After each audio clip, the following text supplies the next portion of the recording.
All right, we are back.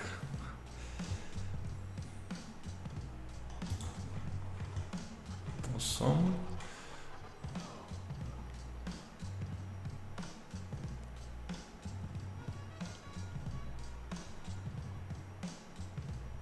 Okay. Nice. All right. Finally back. I've been super distracted working on a PCG graph, but that's for another day. Today, the main goal is to get a couple more buildings. We need just a couple more to finish this kind of little town right here. And if everything goes well, I should start working on materials and textures and actually polishing some stuff. I want to make at least one small building and take it to a final stage and see how things might look like. Okay, so let's think about it.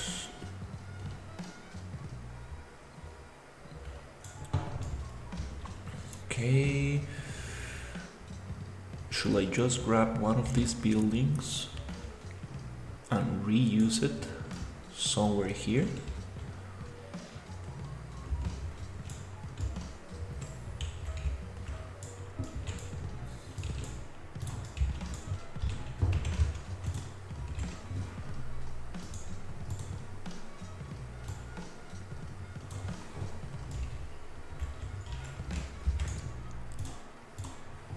Or should I make it from scratch?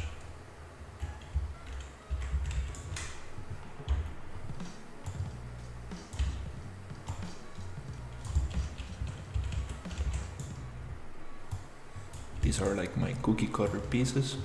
I'm gonna keep them somewhere here. And try to get those.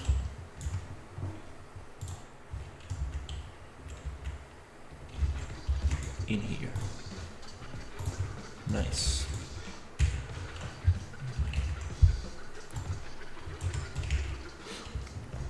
Okay, so let's see.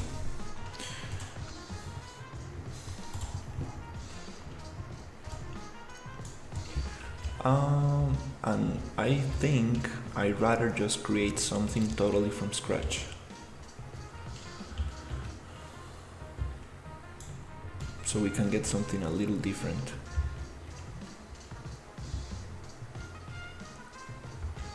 Yeah, let's just hide this.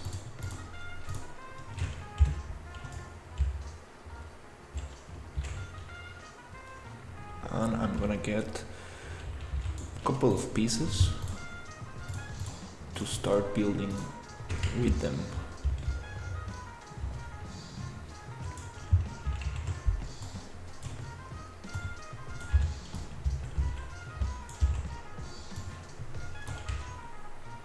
Okay.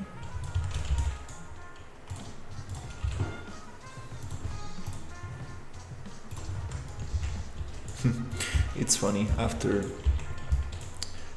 doing PCG for maybe like 4 days,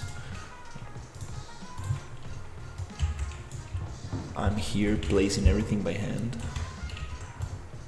With sometimes, I think sometimes it just gives you more control.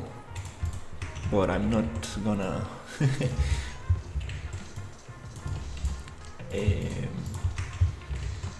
give up with PCG. PCG has like so much to offer. It's just that it really takes some time to get something working.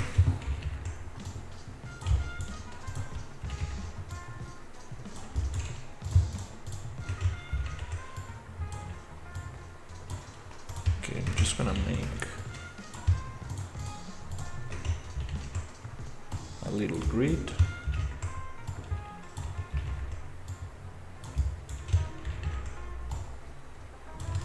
Okay, that's cool.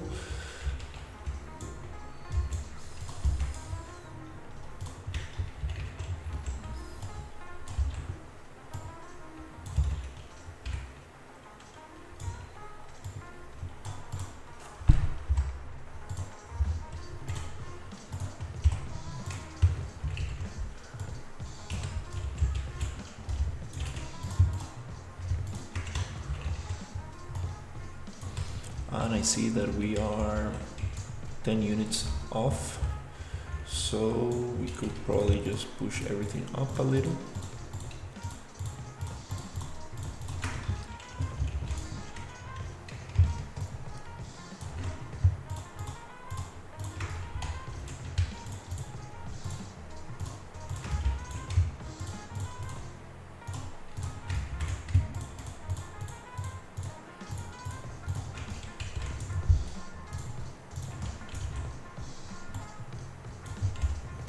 Nice.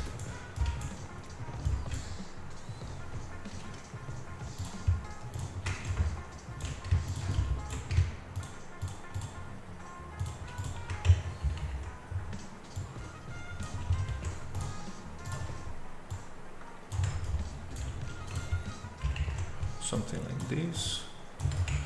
Okay, cool. Just as a base. All right, so here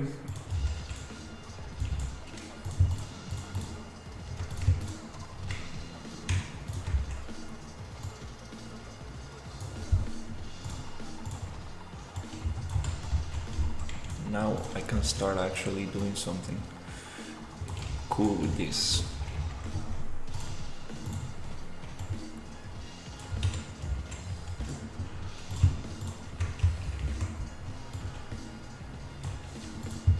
Again, I'm just gonna come up with trying to make something smaller. Since we have very big buildings, I would like to make something a little bit smaller. And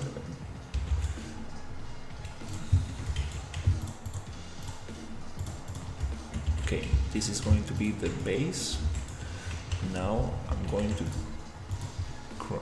try to build something using just this cube, and then we can cut out the interiors.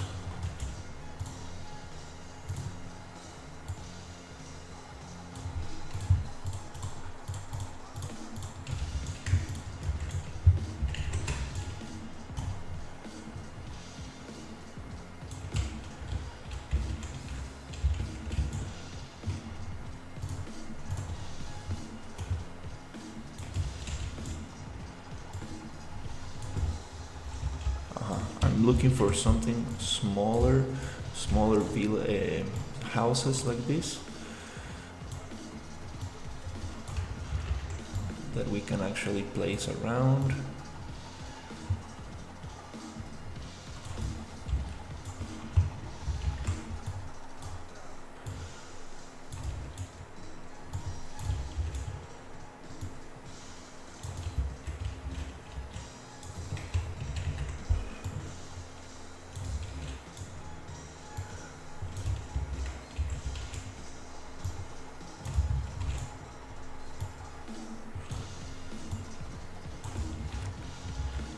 On last stream, somebody suggested me to create buildings with the bottom empty, so we can have something underneath, which I think is pretty cool. So I'm gonna try to keep it like this. This one is just a bunch of kind of like the same thing, but I kind of want to make smaller ones.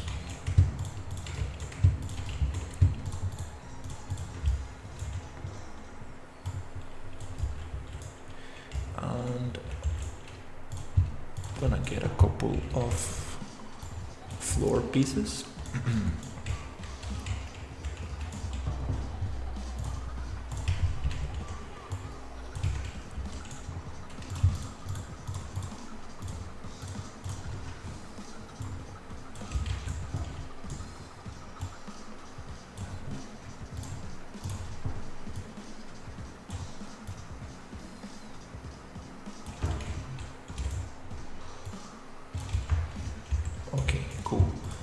now with this.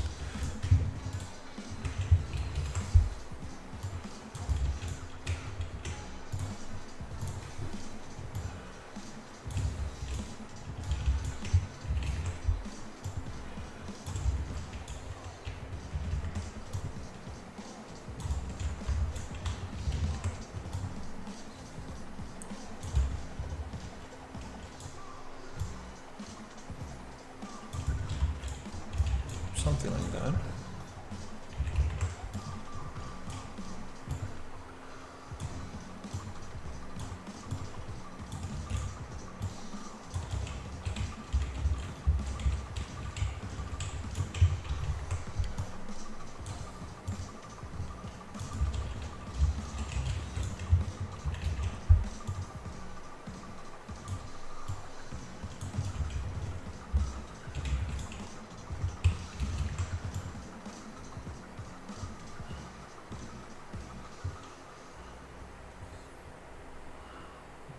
Maybe I can have something that goes on top.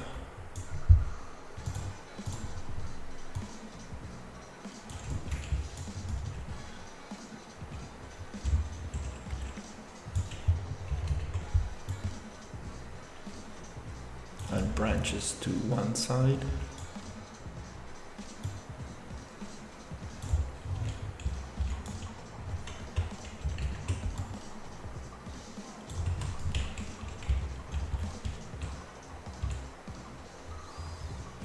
This is a little bit too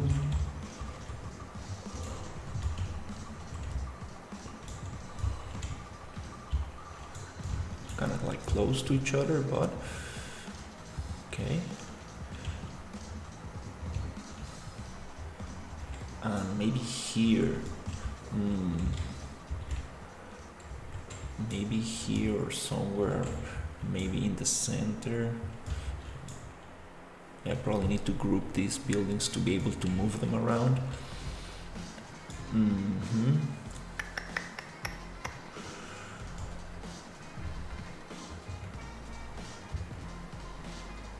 I want to have like some kind of like small church or something.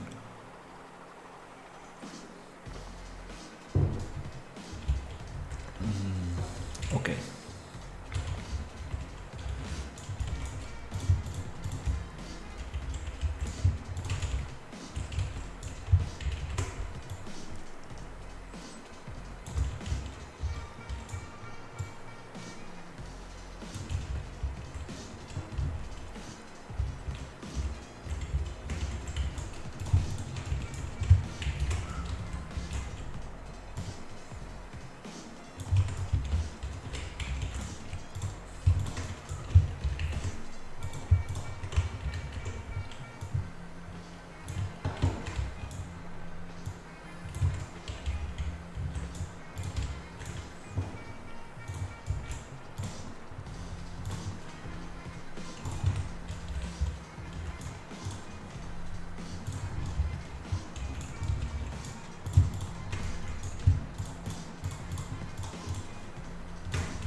Here we can probably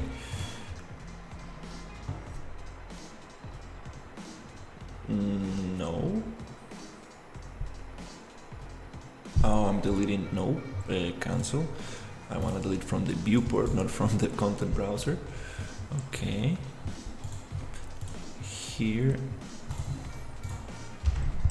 There you go.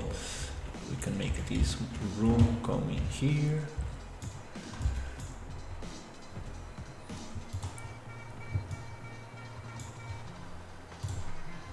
Maybe we don't need these walls. Something like this. Okay, that's cool. Then maybe this one can go up.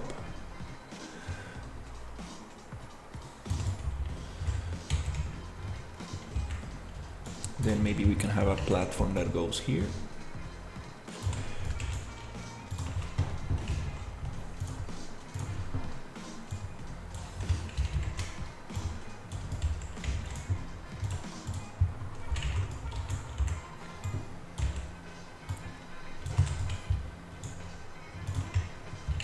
can add some of this railing around.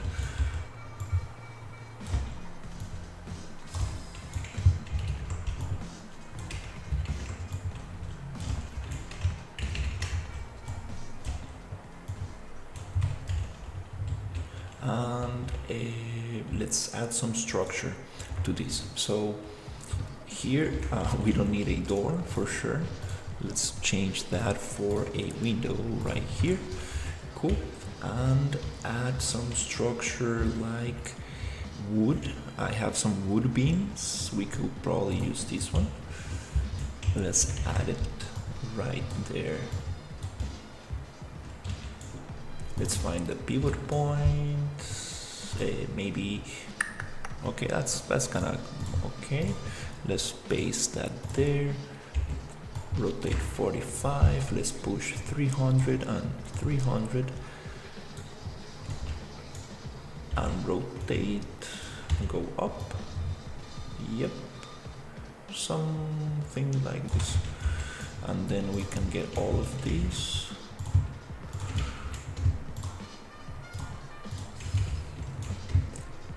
Railing and go up a couple of units like this.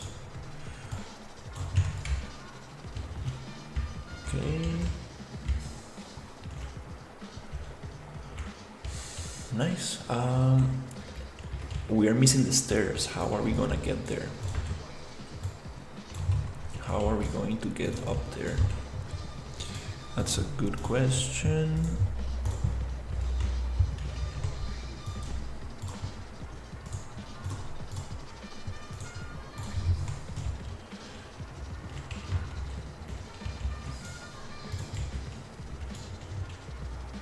This one, so we don't get so much repetition. I might want to have it here. Okay, that's cool. Again, we need another pillar so this doesn't fall down, and we want this one to be somewhere here.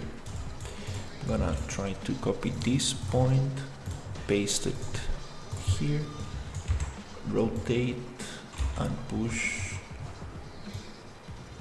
like this. Nice. Now it feels that it has some structure.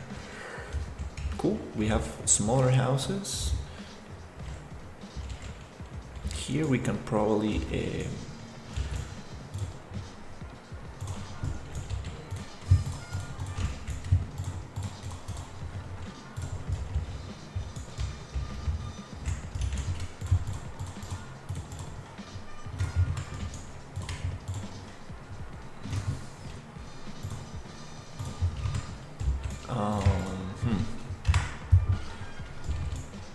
here we can probably get rid of some of these walls.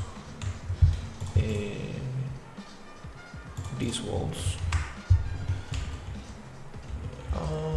What happened here?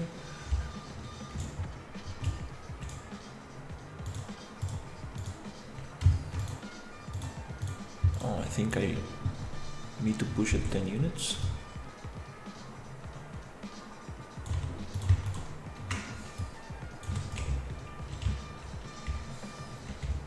Okay.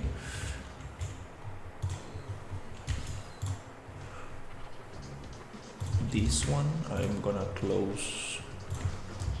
Okay, we have double walls because I was duplicating everything. And here I wanna close these two doors with windows. Okay, cool. Here we can probably have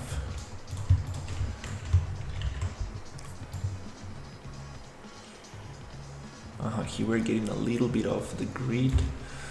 It's okay. I'm just gonna cover it up like this. Yeah, I wanna try something different for these buildings.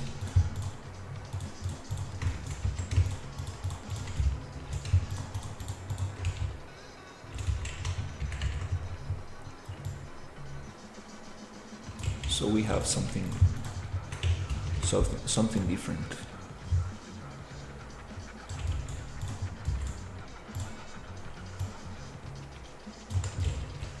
Okay, cool.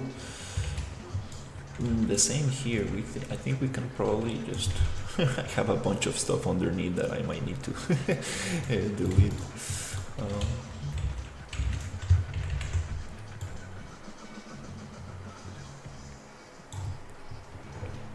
Let's get the yellow material and put it somewhere here.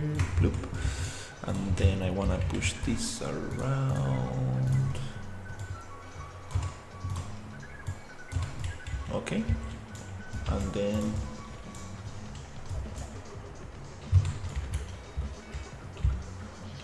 I have some bridges here. I was playing with this the other day. We have these ones, which I'm still deciding on how to make them look nice. These are a little bit too thick. I think I like this. These are nicer. Let's copy the scale and paste it here. It might flip. Yeah.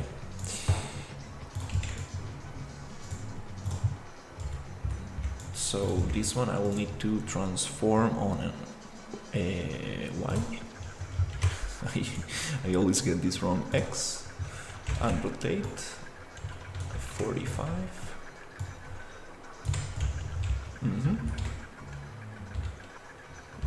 Not very happy with these shapes, but we're gonna refine them.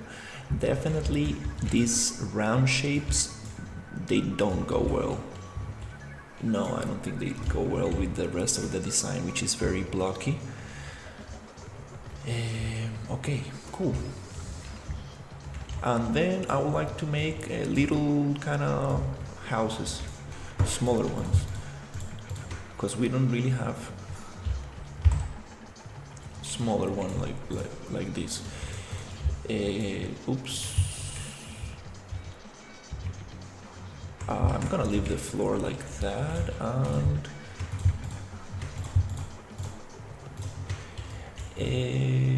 just get myself a couple of pieces for the roof.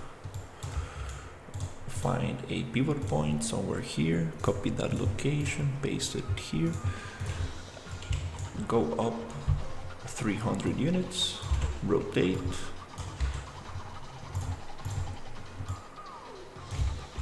push a couple more units and try to snap these here.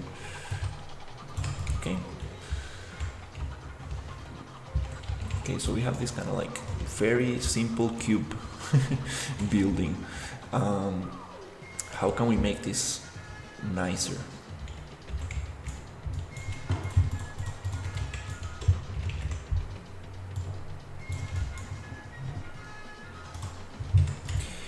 We can try actually using these other type of walls, which are the tilted ones. Let's make one tilted to see how it looks. Just one floor building, 2x2. I haven't done much of them, so I'm gonna get myself this wall with a little window. And here things get a little bit off grid because we are working with tilted angles. So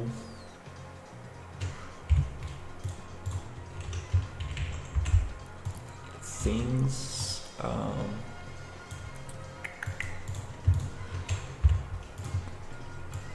I need to add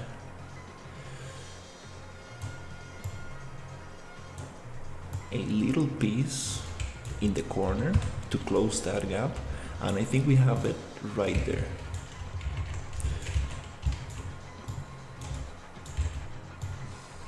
And this one I think snaps with this one.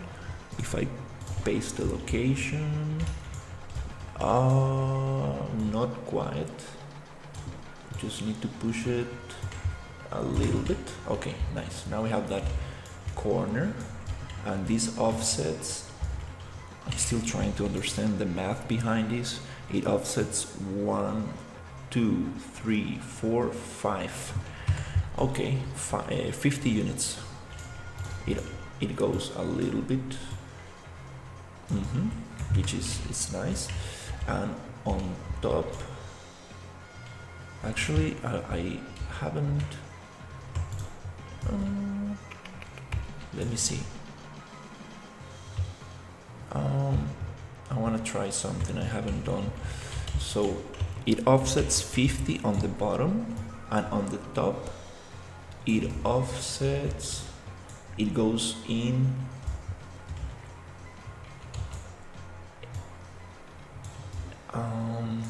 it goes in 1, 2, 3.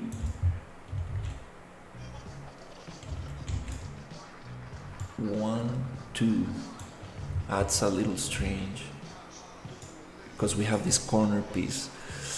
Yeah, that's why these tilted pieces makes things a little bit more tricky, but it's kind of nice to start playing with these kind of pieces, so I get a better understanding of how this works.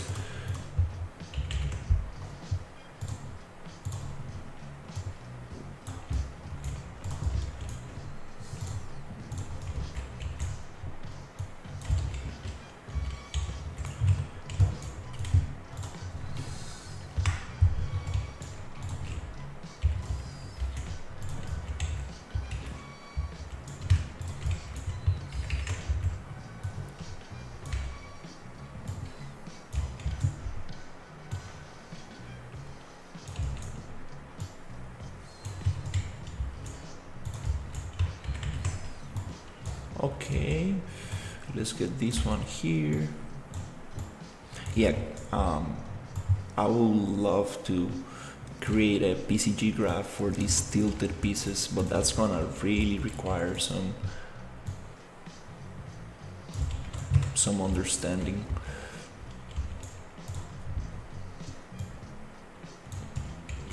You see, we go 50 units out from the pivot point.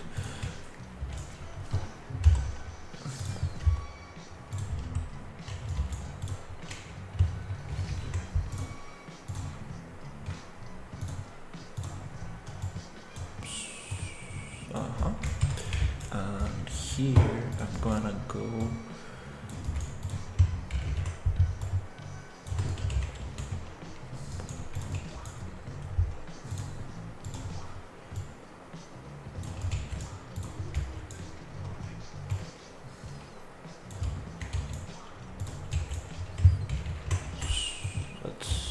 that's super interesting. Like I always wanted to work with modular pieces. Finally I'm getting to learn these things. Yeah, this project has been like a super nice learning experience. It's like, you kind of like understand what modularity is, and you kind of like get the idea, but it's not until you actually get your hands on it that things like actually make sense, and you are like, whoa, this is way more complex than I thought. Like, it really requires. Okay, I'm going to do something that I needed to do before, which is get rid of these group pieces, because we don't need this anymore. I think those.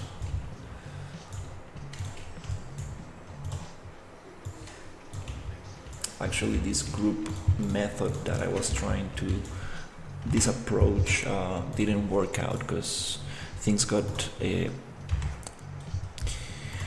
offset. Some things kind of like moved a little bit when I made the group for some reason. I still don't understand what happened exactly, but this group approach didn't really work out. I was trying to make a lot of boxes to put together these buildings, so I can intersect the boxes and have the rooms, the interior rooms.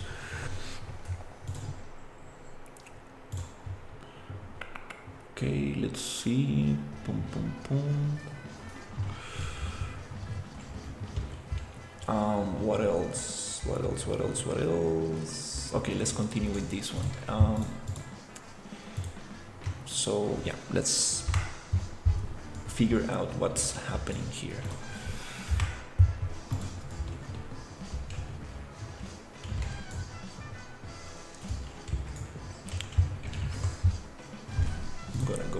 300, push it here,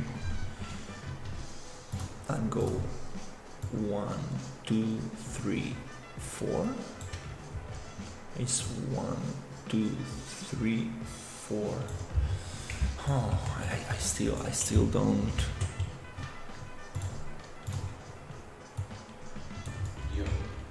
get it. So funny we both are still on same project since we last had a chat. Hey, how is it going? Oh, I'm gonna be stuck on this project for a long time. For sure. And I'm pretty happy actually about it. I'm pretty happy. I've been jumping from project to project a lot, and it really doesn't feel that good. It, like when things get hard and stuff, like you kind of want to like just jump to another project because it feels fresh and like it's kind of nice to change things around. But that's what I joined this team because it's a pretty kind of like serious team, and I think we're gonna go all the way through with this one. Also, I'm learning a lot of stuff that I wanted to learn, like modularity and vertex painting and stuff that I kind of like understood, or just kind of like, I kind of like understood like the surface of, but finally now I'm able to go deep and try to actually get my hands on these things. So yeah, I'm pretty happy. Unfinished projects really makes you doubt yourself. I really want you to complete it with a bang fire. Yeah, that's exactly what I'm talking about. I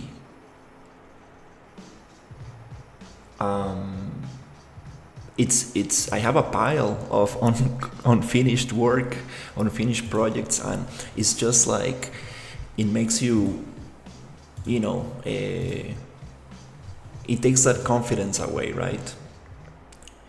And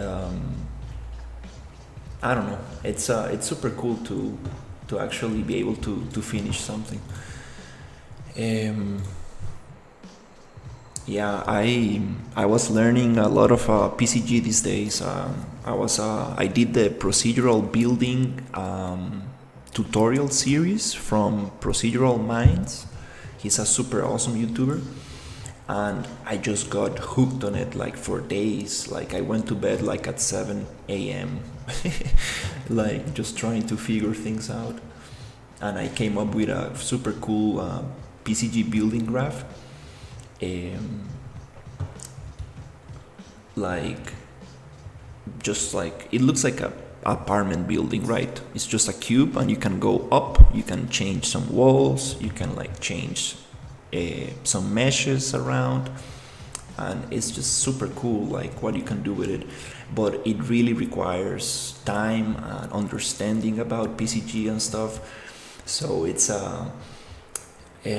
something I really want to get into, but it's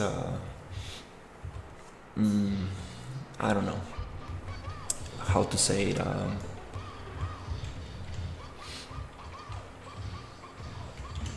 It's a trap. you can really go spend so much time on it, but it has a lot of potential for sure. I'm going to definitely spend some time trying to figure those things out. The thing is that it's you kind of need to know what you want to do with it, because like yeah, it's very cool, like you can make a box building and everything, but it's kind of nice to be able to, for example, this kind of style, how can we bring this into PCG? This journey of learning is really something. I literally only had dark circles when I just started with 3D, was sleeping at 6 a.m. every day. Yeah, yeah. I have this problem with coding. Well, I'm like terrible at coding or math or anything, but it kind of like gives you that like dopamine boost when you're able to actually make something work, and you're like, dude, that's crazy, man. I never thought I was able to actually get something going. Like, I'm supposed to be an artist, not a coder, and like it's crazy. Like I never thought I was able to do this, and it makes you like feel super smart and stuff. But something that I learned through the years in 3D, or just anything like learning, it's that you need to have a goal and a kind of like purpose, because you can just get diluted, you can get spread thin super easily. And that happened to me with 3D. Like, first I started making motion graphics in Blender, and then I jumped into so many different things that I never I haven't been able to specialize in something. So I believe that now it's my time to really think about this and be like, you know what, I'm gonna go into environments, I want to go into modularity, I want to make super cool modular environments. That's what I want to focus on. So I need to keep myself like very, very focused on that. And the problem is that I go to bed and I start thinking about new game ideas, and I start thinking about, hey, I really want to do stylized vegetation. Oh, I really want to do this or that. And it never ends. Like, you always want to do something different.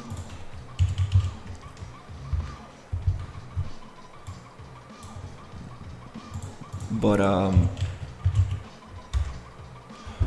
down your goal is a game changer for sure. yeah, that's the thing. Like, if I analyze all my friends who actually became very, very, very professional in 3D, they actually chose something and just went deep in it, like very deep in it. Like, I have this friend who went into materials, I have this other friend who went into rigging, I had this other friend who went into animation, I have this other friend who went into sculpting, like very, very deep into sculpting, and they just became super badass, like crazy badass in that specific niche. So that's what I'm trying to do. But everything is so shiny and you want to do everything, so it's funny. uh, and I don't know. It's kind of hard to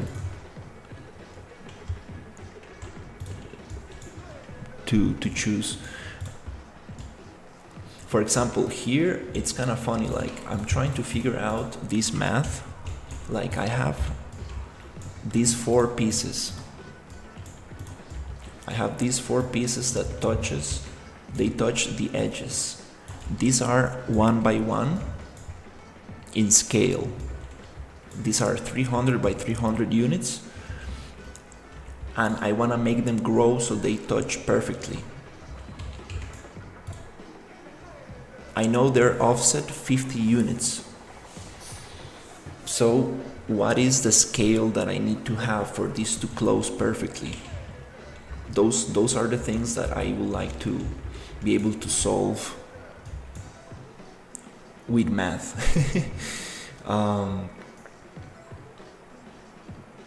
I know that I offset them 50 units.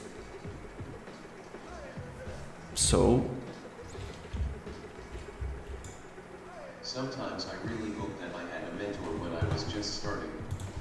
A mentor is really a life support when I look back now. oh yeah. Yeah. Definitely. I um I don't know. Yeah, I I really wanna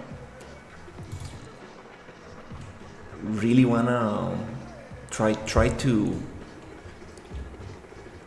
try to start like polishing myself and my skills.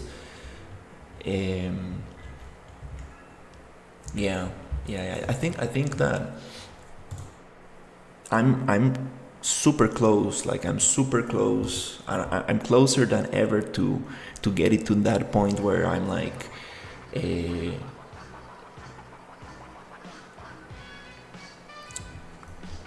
I don't know how to say it, but yeah. I'm just happy that I finally know what I want to do. This is probably the most important.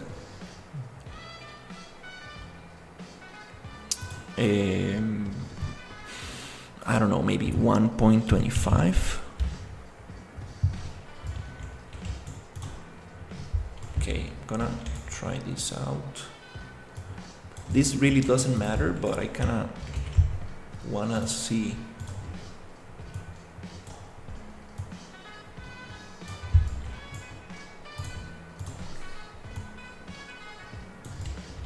I'm getting out 20 units, so let's try 1.2. Okay, I'm getting out. And then it all depends on the pivot point as well. 1.1. It's not enough. Maybe it's 1.15. And then this one goes in 10 units. I'm still missing a little bit here.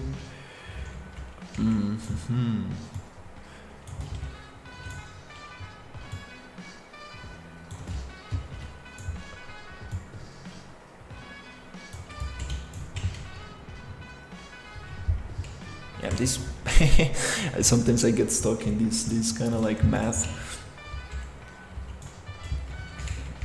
which doesn't really matter now, but I would like to know how much is this offset, so I can make a modular piece specifically for this building.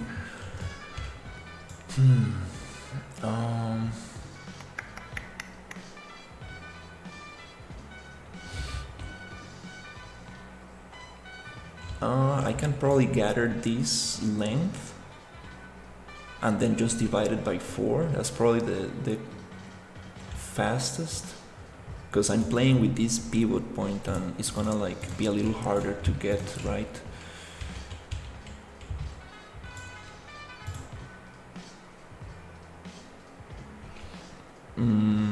Okay, let's try something different.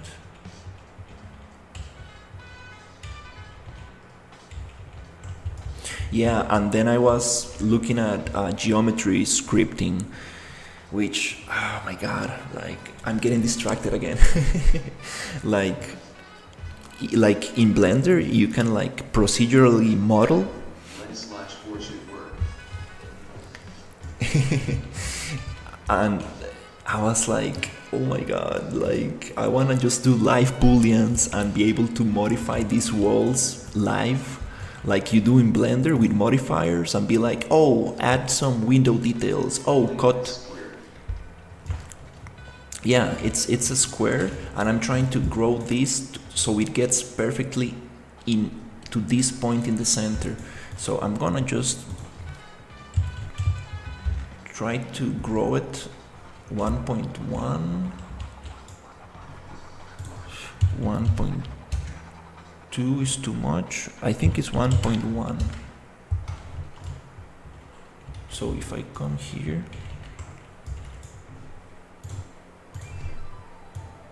and snap, it's not gonna snap there. We're gonna move 50 units more.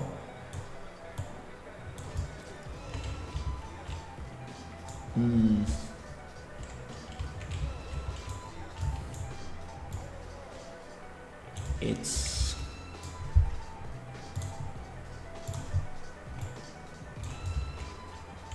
still missing a couple more. It needs to be 1.15.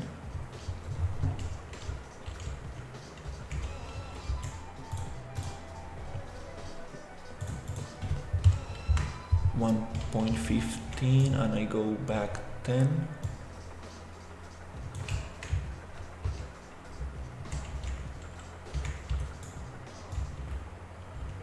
You ever saw Danny? He is a Unity Kingdom. Oh, the super famous YouTuber who disappeared?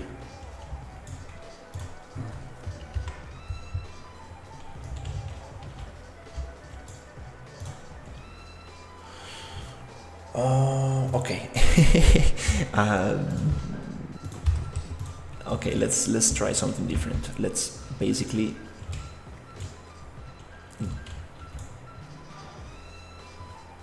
grow this. Yeah, I've seen videos talking about him, like, I'm not sure what happened to him.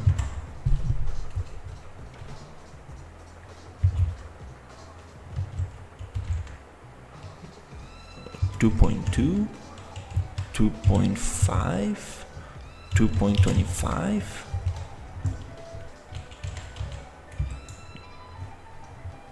2.3, 2.4,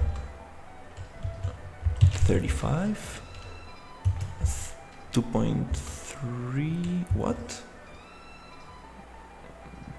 2.355. Oh my god. Oh my god, I'm so bad at math. 2.325. Oof, almost. Almost.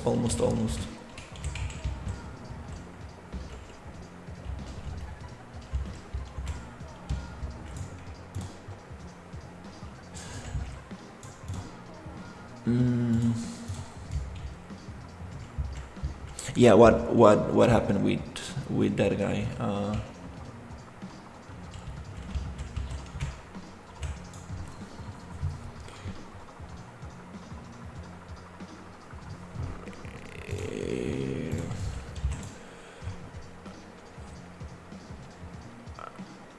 I think there's something.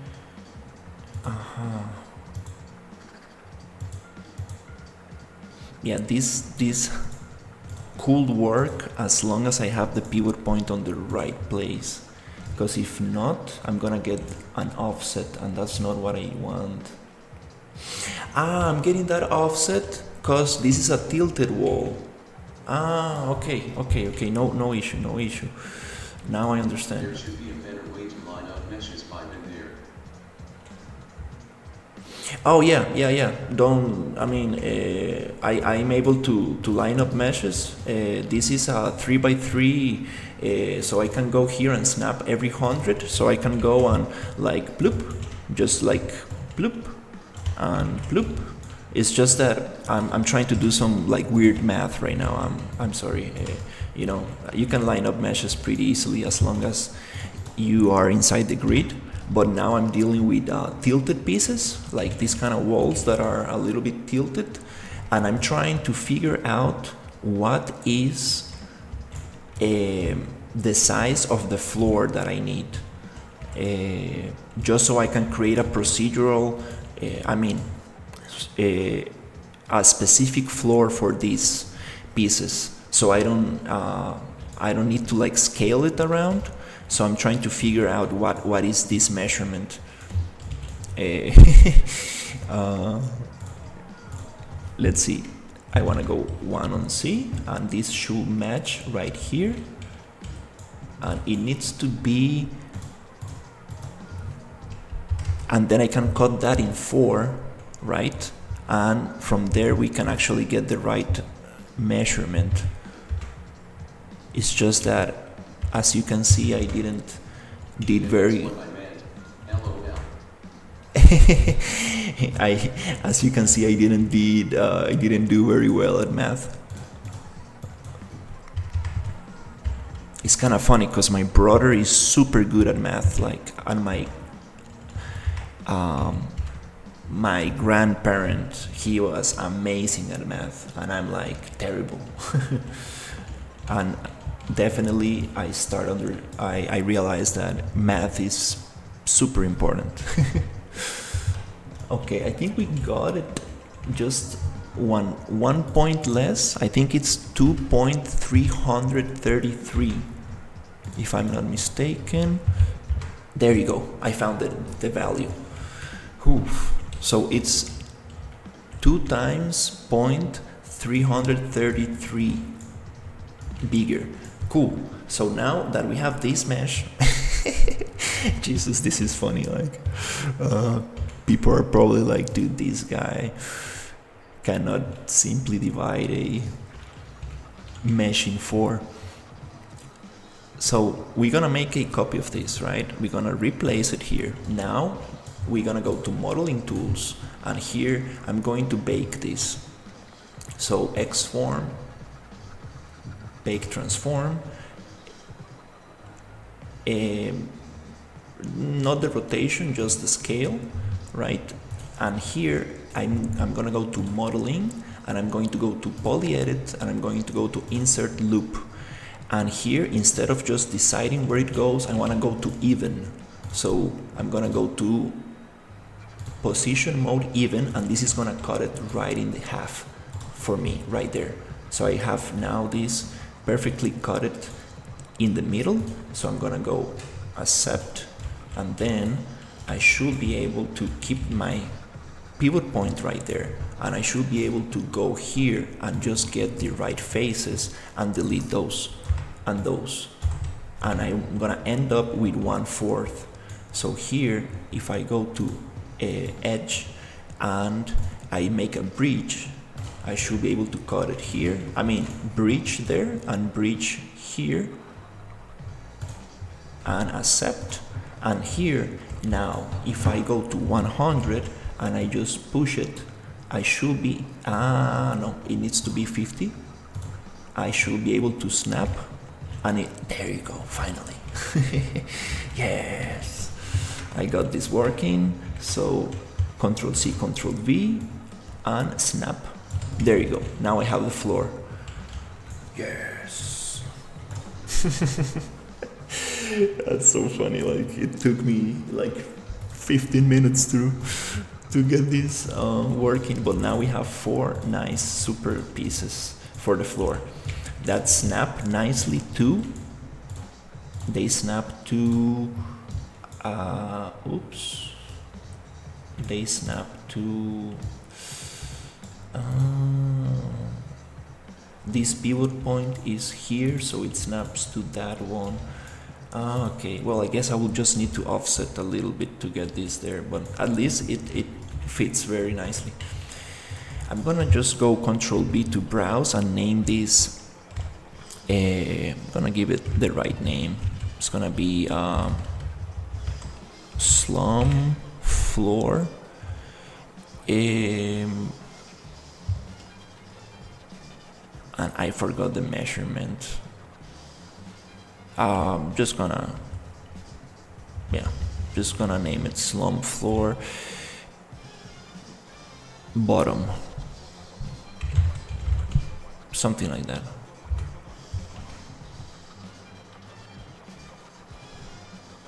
And I'm gonna give it the yellow color as well, because I kinda need to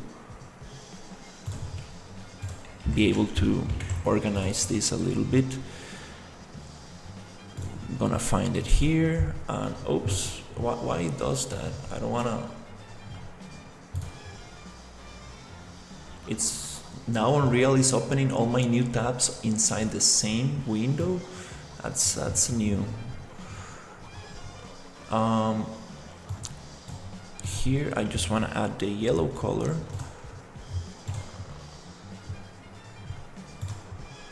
Yeah, I'm working with this very weird setup where I have like the viewport on the left and the menu on the right, so I can do vertical streaming and keep my menus on the right for horizontal streaming. A super weird setup, but that allows me to actually make very nice vertical clips, which I don't actually do, which is kind of funny. I need to start using this content for vertical clips or time lapses. That's the original idea of this whole thing. I kind of want to make a tool in Unreal where you can place cameras in your environment, and I want them to take a screenshot every 5 minutes, so you get a time lapse of what you're working on. That will be super cool. Have like some cameras set up so you can see the environment every minute, maybe get a little screenshot. That will be very nice. Because sometimes like, when I do time lapses, you will see the camera moving everywhere, and it's just not so nice to look at.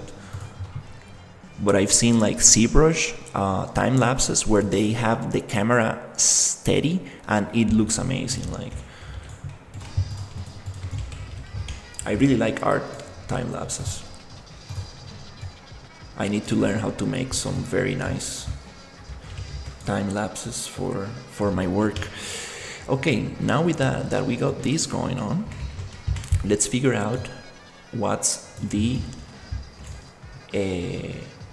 other piece. So this is gonna be a little bit easier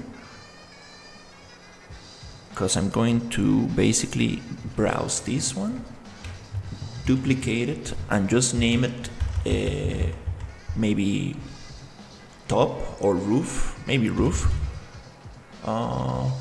Let's name it top because this could be the top floor as well. Okay, now that we have another static mesh, we're gonna replace these 4 pieces with a new static mesh. Okay, now I'm going to move these every 10 units like this and like this, and here I'm going to go to modeling tools and I'm going to poly edit, grab the vertices and push them 10 units, 20, 30, and do the same here. 10, 20, 30, and now we got that nice cut right there. Let's go accept, and that should keep the pivot point on the same place. Now if I delete these other ones, I should be able to go and snap this beautifully, like one, like this. Let's double check. Ooh, wait, no, I need to move every 10. There you go. I'm touching the corner, and now I can push this every 50 units. No, I need to push it 10. Yeah, this is actually a little bit off grid because we are not working with 100 or 50 multipliers. I don't have the vocabulary for math, but numbers that can be divided by 50 or 100. This actually needs to be divided by 10. And now we have these pieces. Cool. Okay, nice. Now I can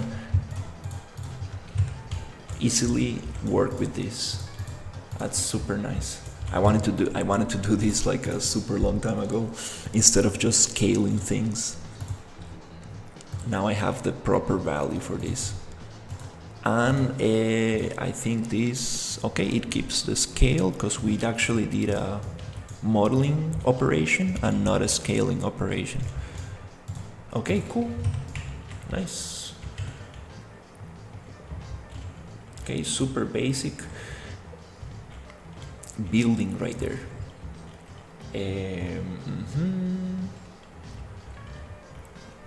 Okay, let's see what else can we do.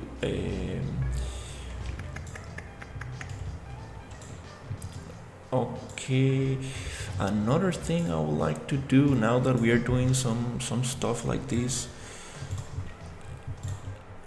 I would like to make this a snappable piece. That will be very cool. So I don't need to like actually copy all these pieces and move them around and place them, and just it's a lot of time. Let me just get the whole thing right here, and I'm gonna make this into one snappable piece so I can just place it on top and let it be. Let's make this one super cool piece for this. Okay, this one goes here and goes there.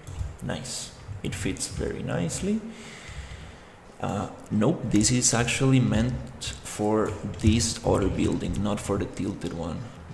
This is meant for the square, flat walls.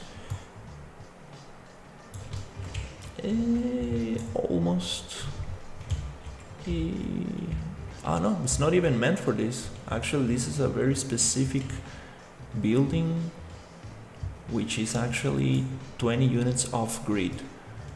Okay, so we're gonna make the tilted version and the square version of this. So let's go with this one. Everything is a little bit off. It's a little bit off. So what's the best way to actually get this right?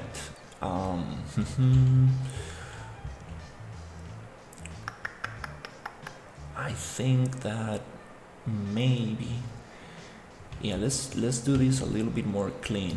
I'm going to actually delete this. Let's probably keep that. Okay, let me think. What's the cleanest way? Yeah, I'm just gonna delete this thing right here, and I'm going to use this as a base. So I'm going to go browse and duplicate, and this, I'm gonna call it trim. Maybe it's not a trim, it's like a top decoration or something. Yeah, let's call it a deco top, something like that.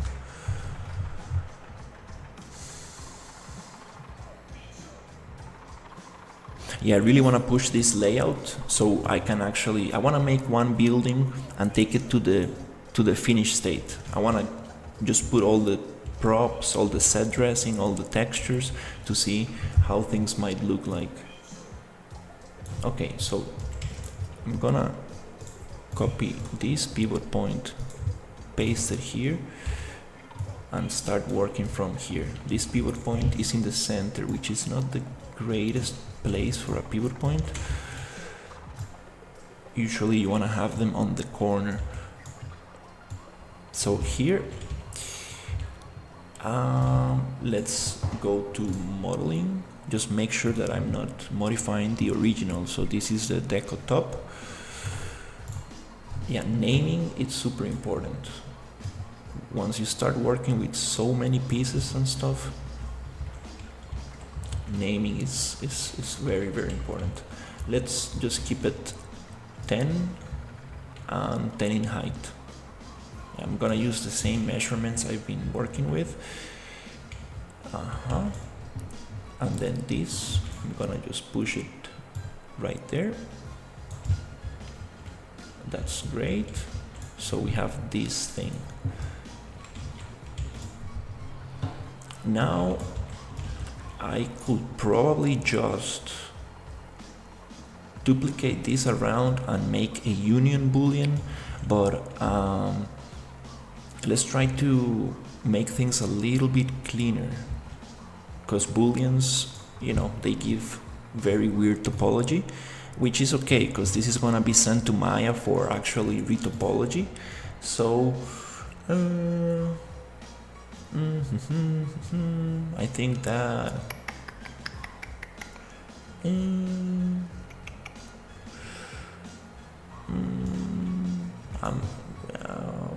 let's see if we can.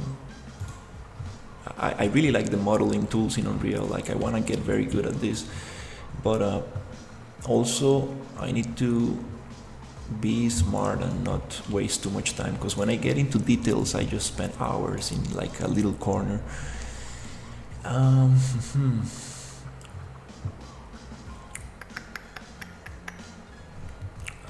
Let's think about it. What's the best way to cut this? So if I come here and I push it 10 units and I go like this,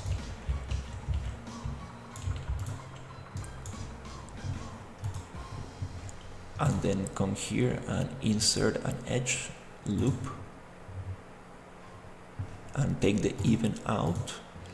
Distance offset, what is this? Is there a way I can snap this every 10 units? It does not allow me to. There must be a way to like snap this beautifully every 10 units. Because if I cut here, like I will be eyeballing this and it's not gonna give it like a clean cut on 10 units. So I don't really want to do that. There must be a way, it's just that I don't really know how to deal with this. So I'm gonna go and do my other approach, which is basically, yeah, just making a union. And in Maya, I can get this very nicely. Maya or Blender? Amen. Hey, how's it going? I'm making cleaning up a little bit the pieces that I have. Okay, so here let's actually delete this thing and create it from scratch. Oops, let me just cancel that. It's inside. Well, how are you doing? Very good. I spent a couple of days trying to learn PCG with the procedural minds tutorials, and it went super good. But I got too obsessed over it, so I'm trying to take a break and do something more artistic for now. But yeah, I really want to get into procedural scripting for geometry nodes. I mean, combining procedural scripting, geometry, how is it called? Geometry scripting with PCG. That's what I want to I do. was working on my game and opened YouTube and saw you were live and came here. I appreciate it. It's nice to hang out with other people while working.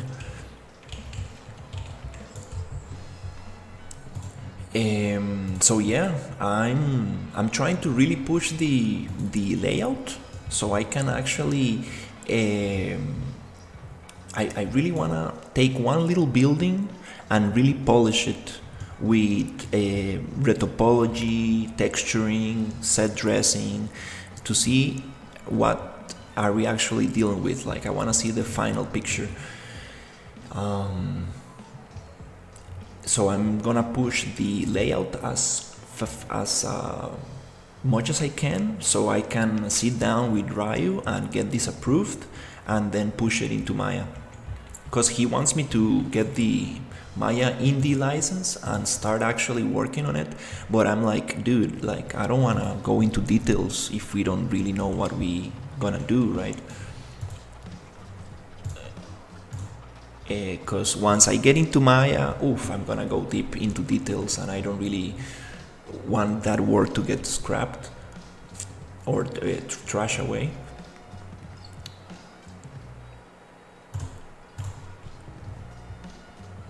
So yeah, I would really like to. Okay, let's cut this in half, half, half, another half, and another half. Okay. So yeah, I'll try to do a super long stream today and get as much as I can. Why is this going like this? I want it to be 10 units. No, that's not 10.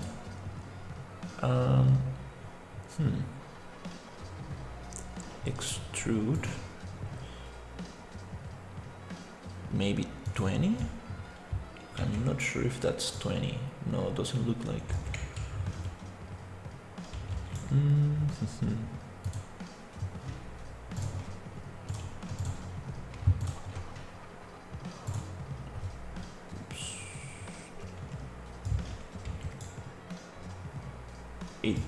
it's supposed to go 10 units, but it's giving me 5, I guess.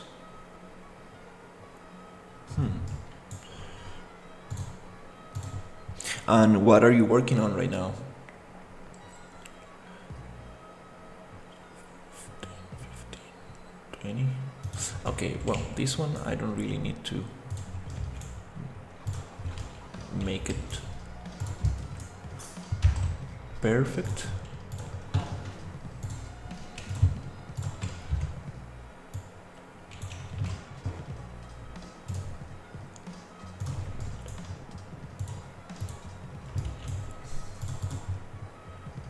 Okay, I'm gonna push these 10, 20, 10 is good.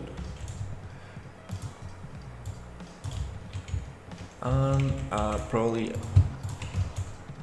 10 up, that's too much. Well, I think that's kind of cool. Maybe 5. Something like this. I think that's closer to what we had.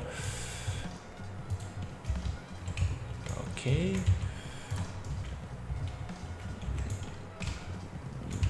Is this in the center? Okay.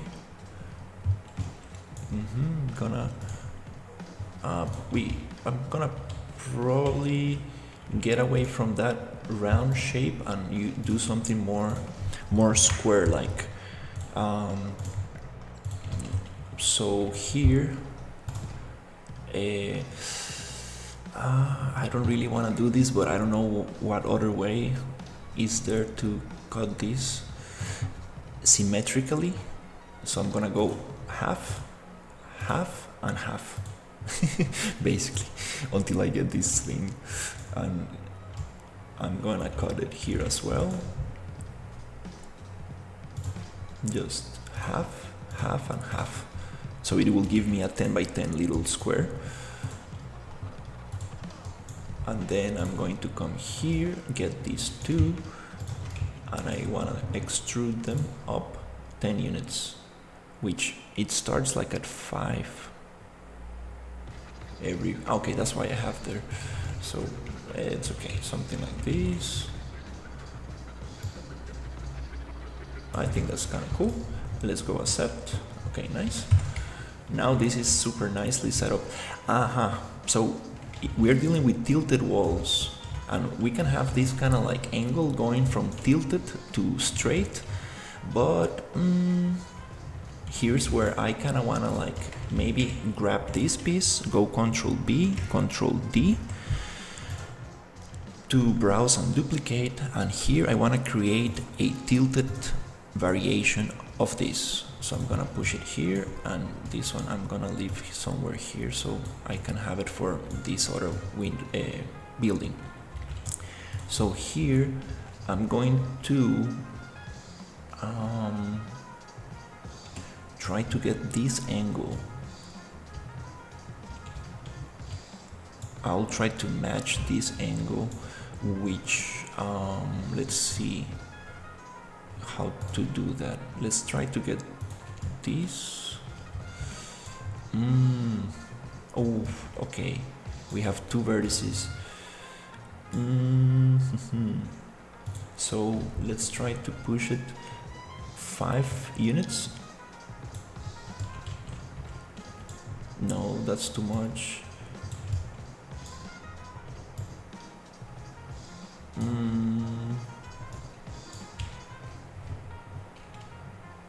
Maybe it needs to be a rotation, 5 units, 5 degrees. Then world position, 5 units. Okay.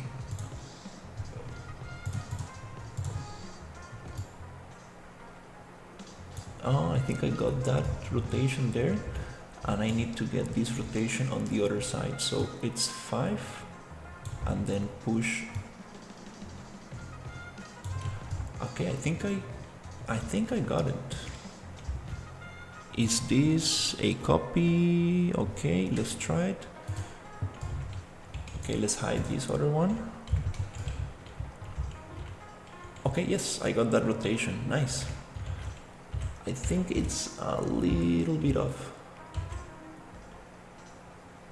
It's a little bit off. And okay, I have the original one. Yeah, let's just try to get this one. I think it will look super cool if I keep that rotation there. So here I'm gonna try to snap to this vertice. Holding control, just a little bit more.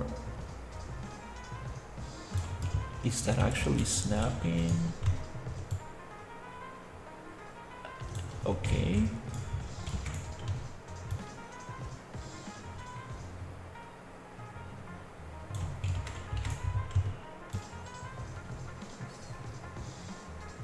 It's snapping to this side, but not to this one. Okay, let's snap down. Oi, okay. Oh, nope, it's not finding the normal to snap. Oh crap, okay. Let's see. One unit down.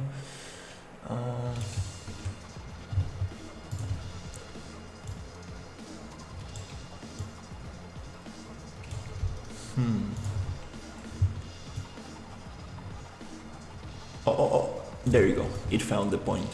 Nice. I think that's it. Accept. Okay, cool. We got a very clean, almost very clean.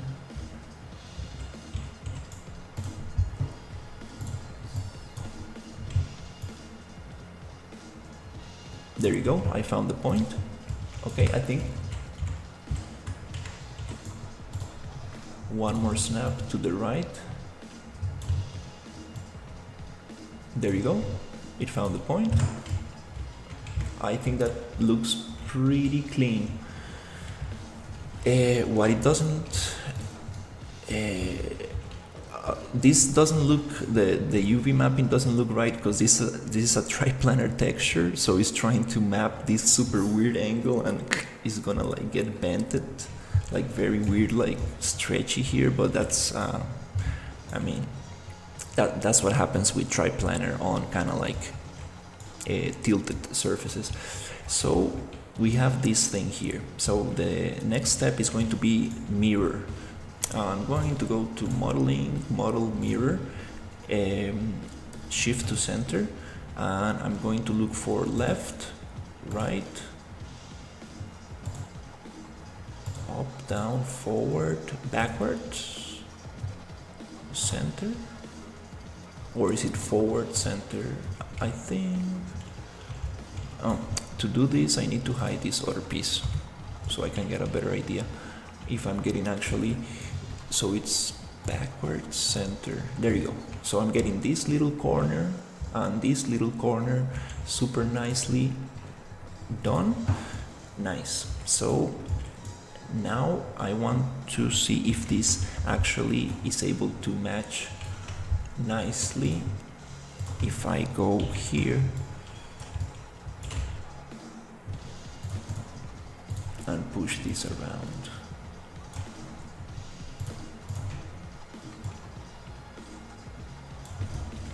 Let's see, okay, nice. That's super cool.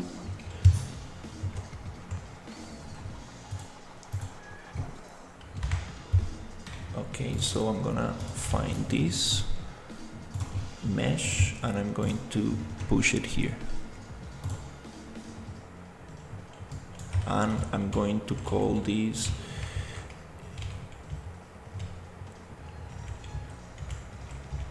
okay, I'm getting this tilted on this edge, but I'm not getting it tilted on the other vertices.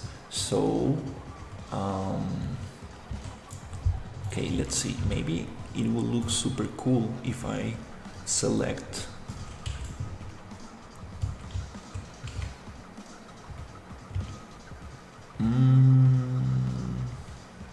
I see.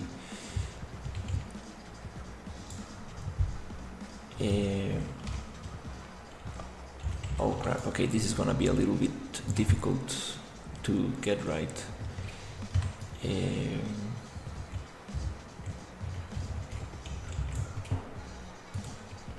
Oops, okay. Well, let's try it. If not, I will just continue because this operation might not work, especially with so much. I should have done it differently.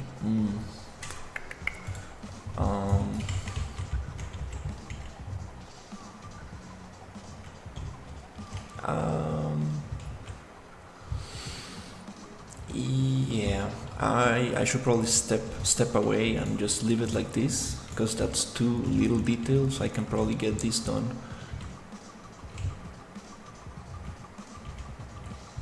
in Maya.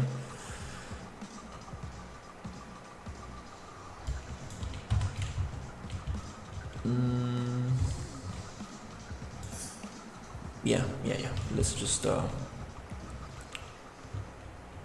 Let's just leave it like that.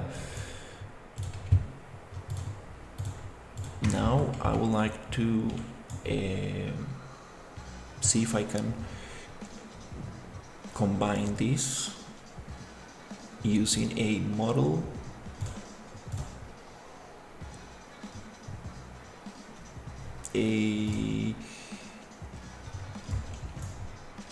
Let's see, a Boolean union.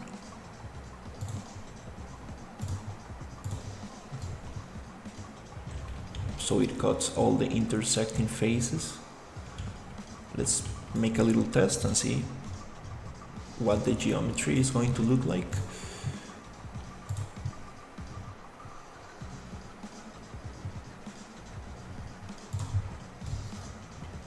Not bad. Yeah, not bad. It didn't create any.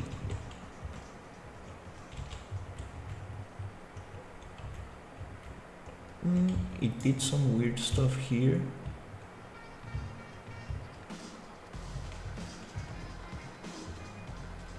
But it's okay. It's okay. We're gonna get this cleaned in Maya.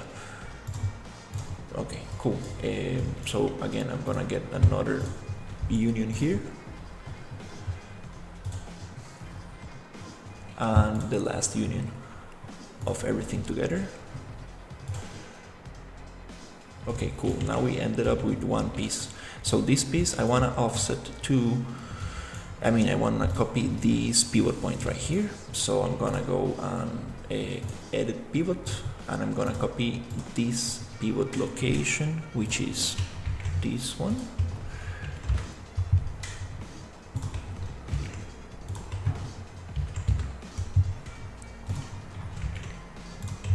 Right there. That means that I can simply just push this around, get this one deleted, and I can copy this pivot point, this location, and paste it here, and it should snap nicely. Okay, cool.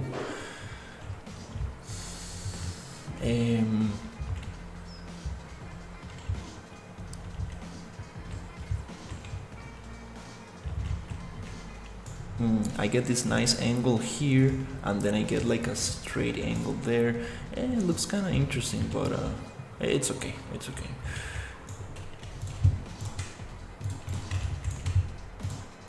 I don't need to get caught in details for now. Let's try to do the same here.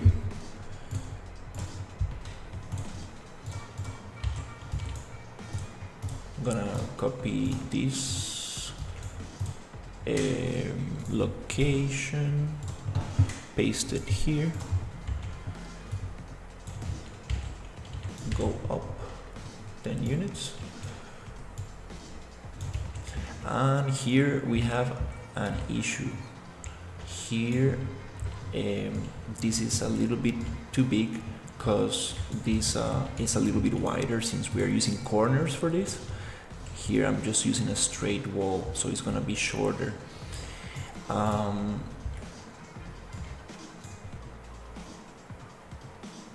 How do we scale this?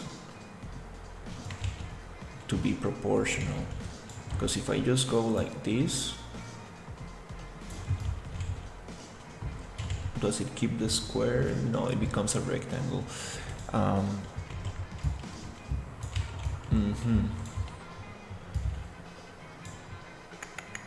So I know it's like, let's see, 20 units.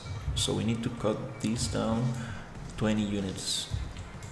Let's move these 20 units, and now I need to push these two inside.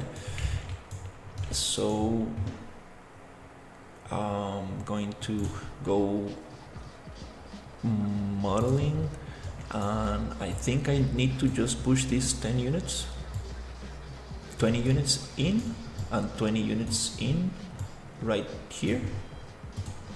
Cool. And now we have that one going. Okay, now the pivot point. So let's do the same trick, which is going to be edit pivot, and copy these values so we can snap that to the roof.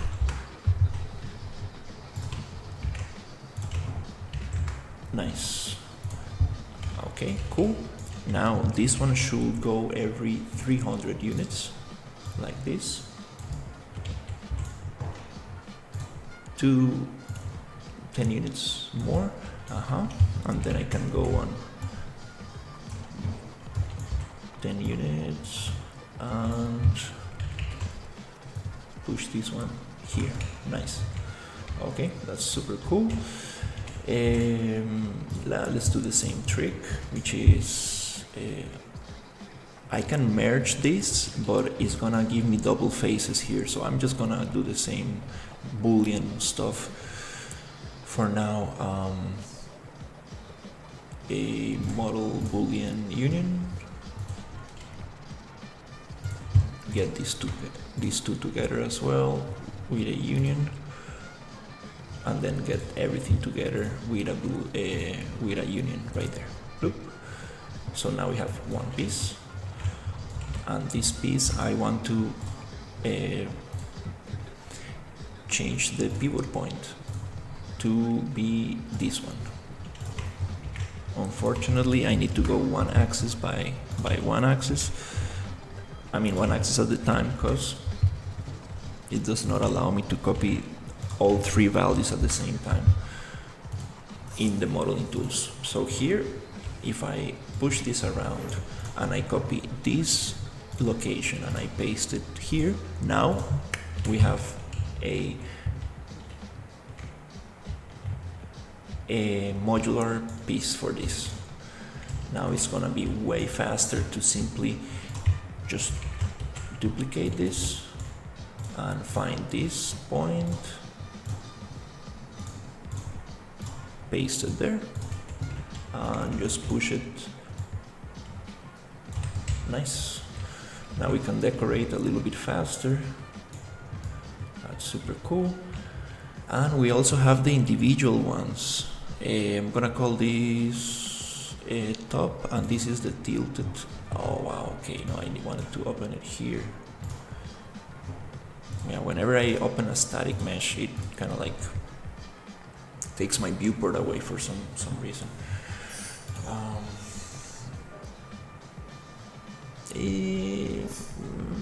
This piece I'm not super happy with, but it's okay. Let's call this one tilted.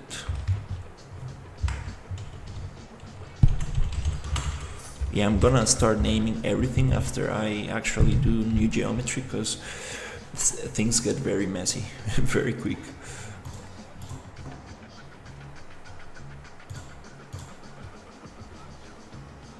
Okay.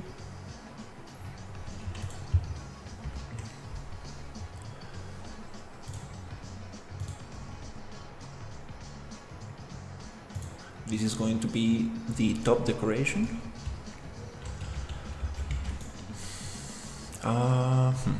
Okay, so I'm gonna change the name right here. It's gonna be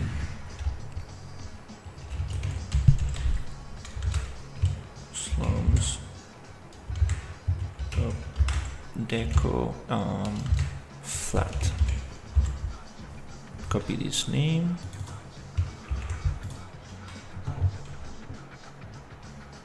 Especially with booleans, you get like 1,000 meshes. It's kind of nice to clean this folder, like with the filter not being used in any level. And here is gonna be tilted, tilted, tilted.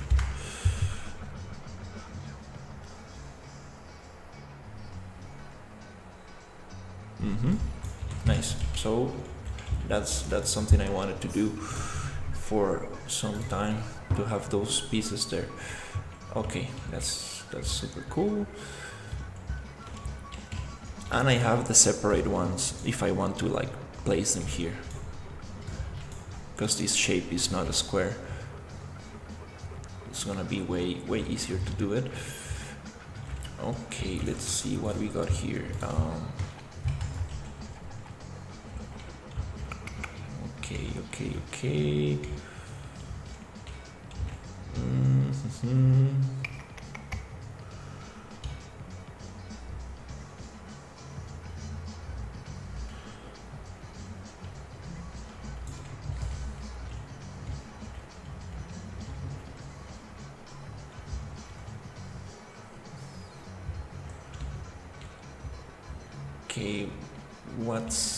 what's next?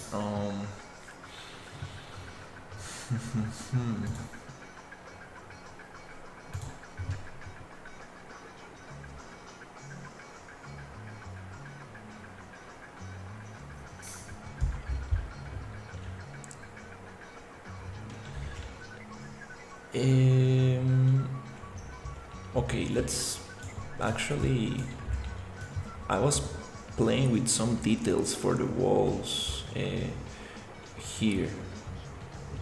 Where is it? Here. I was playing with making some more details. I like these kind of like door frames, but these are not aligned properly. So I think it's time to create some stuff that actually snaps properly here. That's probably another piece I need to do. So let's do that one. I'm gonna make a copy of that door. I'm gonna place it here. This is the tilted. No, that's not the tilted one. Okay, I'm gonna do the same for this one.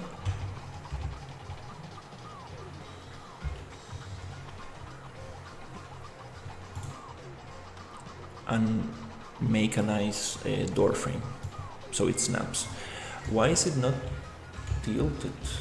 Oh, it's tilted but to the other side. Okay, yeah. That's funny.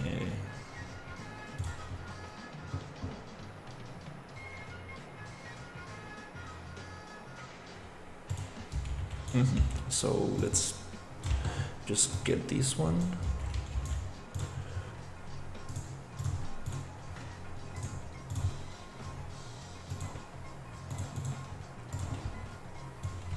Push it here, and I'm going to create a door wall, a door frame for this.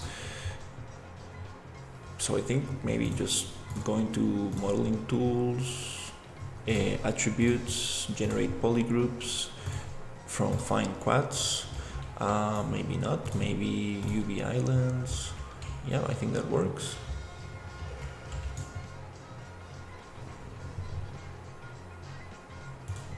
And here I'm going to go to model poly edit, get these three faces, and I want to extrude them,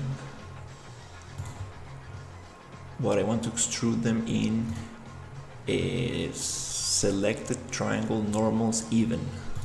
That way it will give me, let's take the snapping off, that will give me this kind of like nice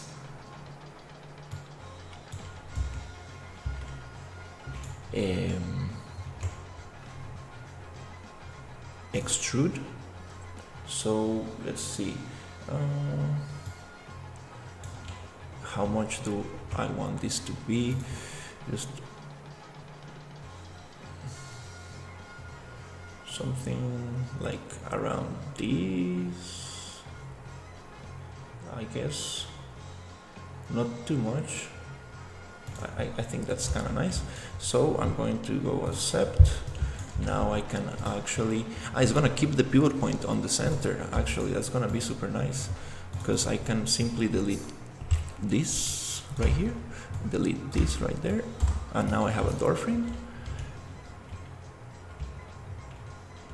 Okay, this door frame I would like to close this gap, so I'm gonna select the vertices, I mean the edges, and go bridge, and go bridge.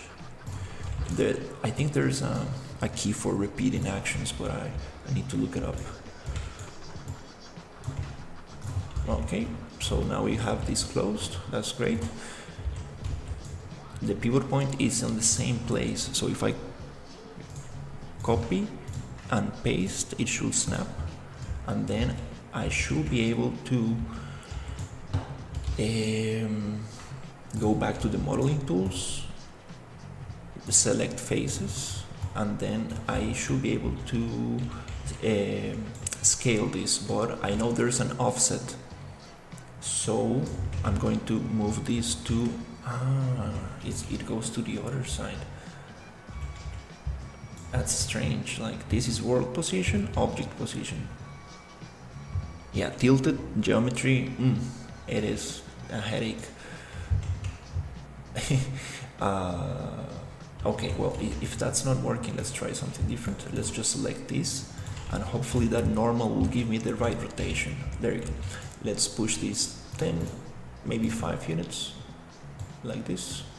Maybe 10. Is that too much? Maybe just 5. I think 5 is good.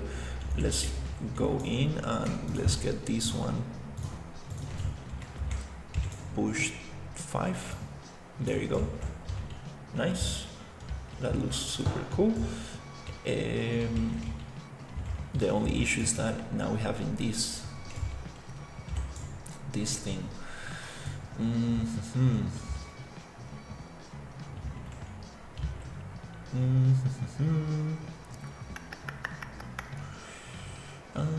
I can probably push this down.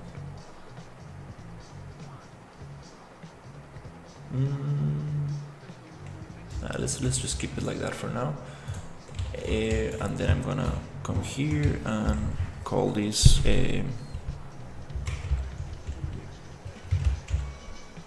slum tilted door frame.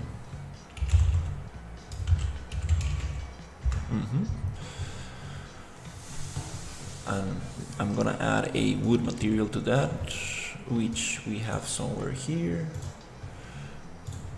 just like a brown material. Let's see, this one is called, just gonna get that name, browse the asset, and I wanna, again, it's closing the window.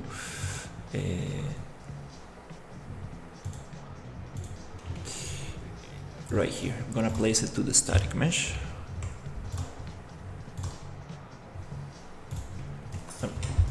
Nice. So now we have that, and that's way better than the other frames that I had.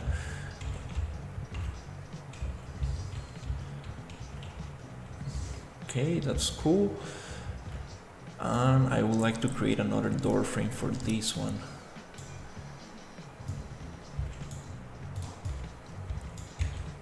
This one is tilted maybe 5 degrees. Maybe I can get away just by, yeah, let's try this. what if I get this one, copy it and paste it here, and then I push this 5 degrees, which I think it's the angle. There you go. So it goes back. Nice. It looks... okay. I need to find... you see, it's not exactly... It's not gonna fit perfectly.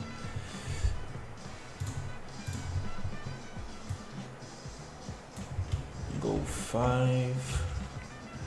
So 5 units is not the angle. No, I'm not gonna play with this. I'm just gonna make another door frame. I won't be able to get it right. Oops, this one, it's supposed to go back there. Yeah, let's just make another one, so I know that it fits nicely.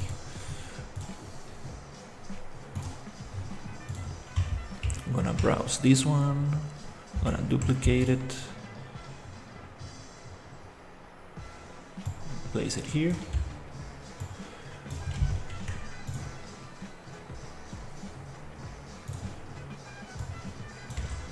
Okay, that's awesome. Then I'm gonna do the same trick. Attributes from, let's get find quads. I think that works.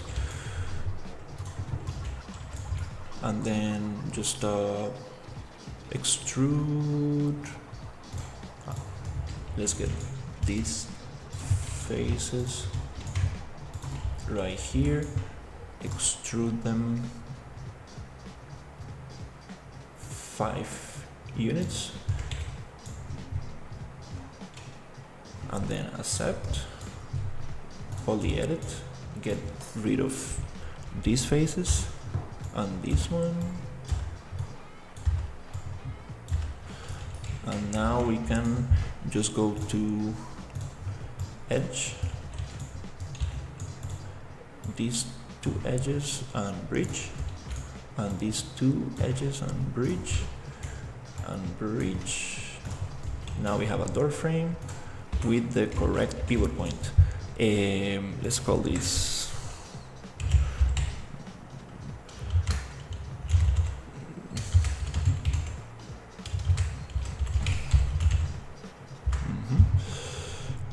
door frame straight, and here I'm gonna just open, oh my god, I'm getting this stuff.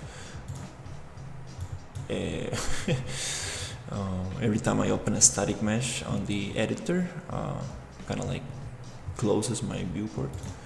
So here I'm just gonna add the wood texture, which I think is this.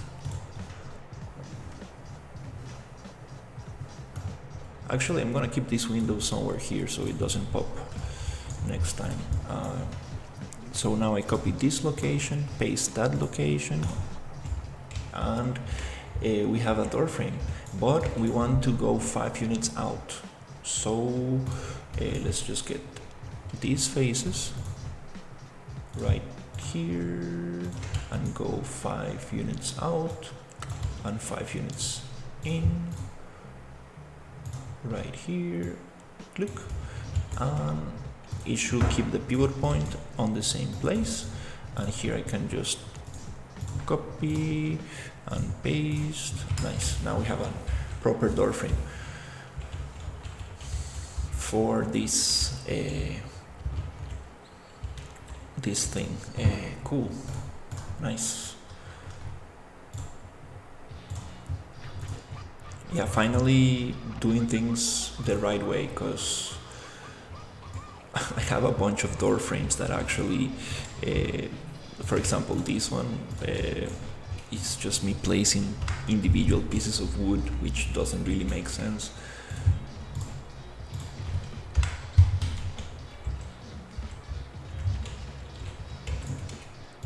I'm gonna get rid of that and actually place a proper door frame. We can get this super nicely detailed in Maya, add some bevels. We can do that in Unreal as well, but I think that let's keep things very blocky for now.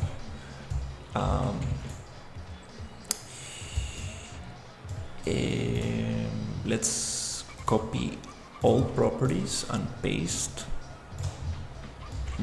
It's not on the same orientation of the door, so let's try to fix that.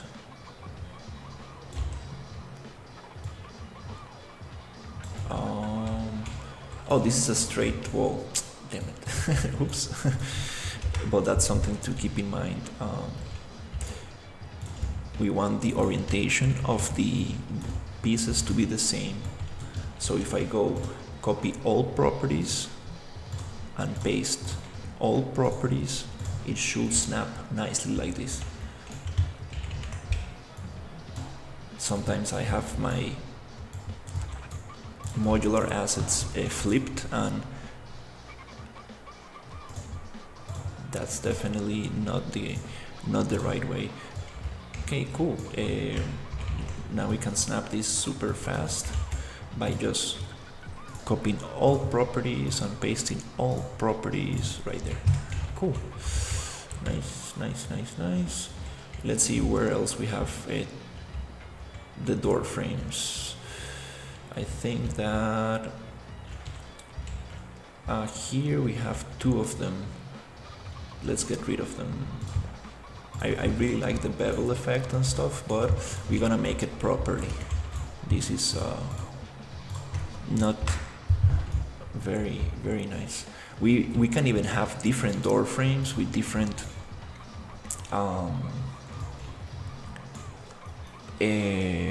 different variations, and we can make it different from the inside and the outside, which is gonna allow me to flip it and have different variations on the outside.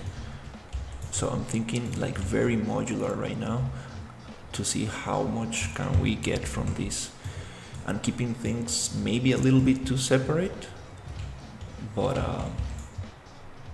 let's see how it goes. Okay, so let's copy all properties, paste all properties. Nice, snapping beautifully. So here, copy all properties, paste all properties. Cool. Nice, nice, nice. I like this. Now I see these wood pieces. This is gonna require some logic, and I see some stuff not really properly aligned here, which it's okay. I'm gonna fix that. Actually, let's see. This one, it's supposed to snap to this, so let's see. Copy, paste, and let's push this here.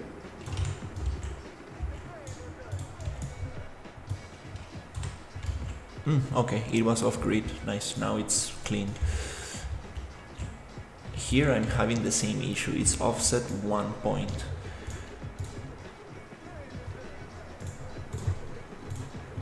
For some reason it got off the grid, so I'm just gonna push it back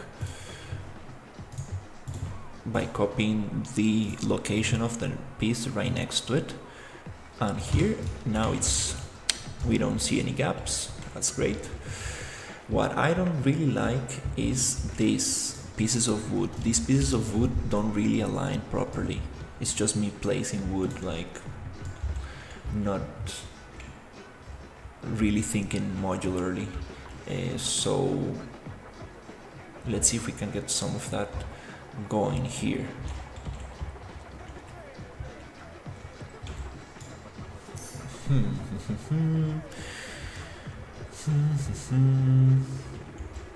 Do we really want to have wood on the edges?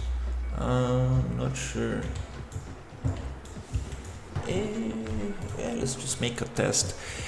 Here we have a very interesting thing where, like, we don't want to have bevels on the connecting pieces, because we're gonna end up with bevels like this, and you can see the cut, and we want to make the illusion of like actually having one long piece of wood instead of cutting every module. So it's a little harder to tell, oh, that's a little separate piece. Okay, so let's see,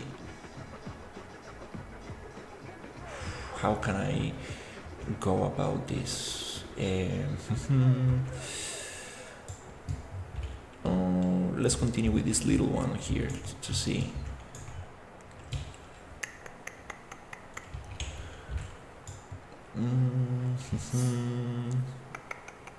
Okay, let me think.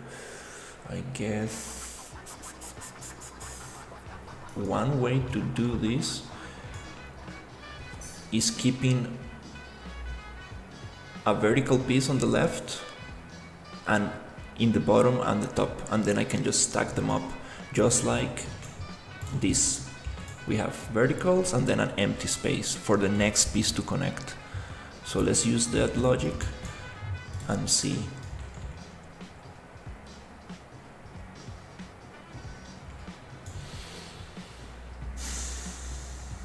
Okay.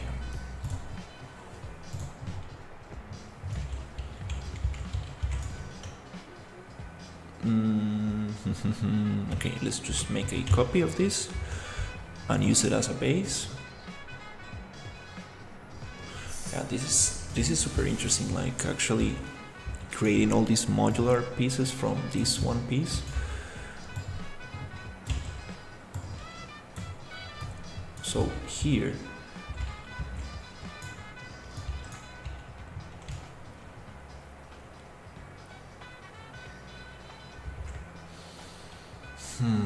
okay, let's see. I think this approach might work. If I go to attributes, generate polygroups, let's find UV islands. Yeah, I think I can work with this. These polygroups, and then I'm going to get this and push it 10 units.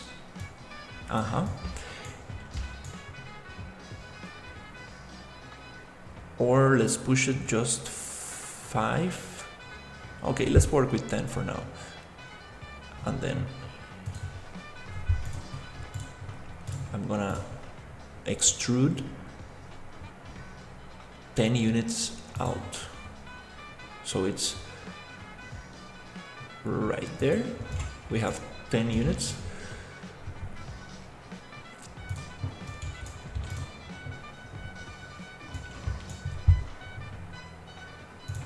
And I want to do the same for the lower piece. So I'm gonna push 10 units up, but not in world position. We are working with tilted pieces, so we're gonna go to object orientation. So I need to get the face selection so it recognizes the normal direction of the face. So it should allow me to not really, just one. Oh, it does not allow me to. Damn.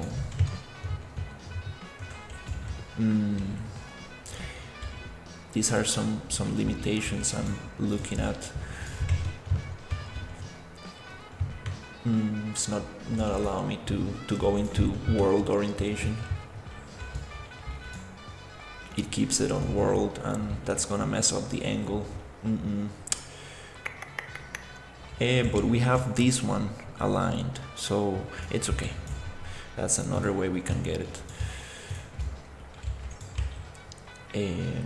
Let's see.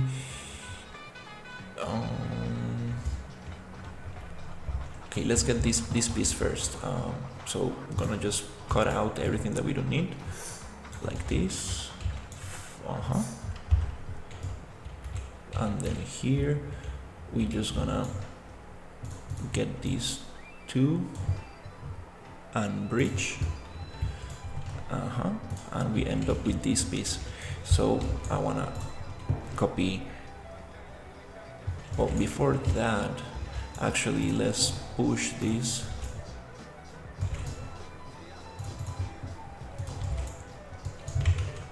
Oh, it's not allowing me to go into object orientation. Why is that? Okay.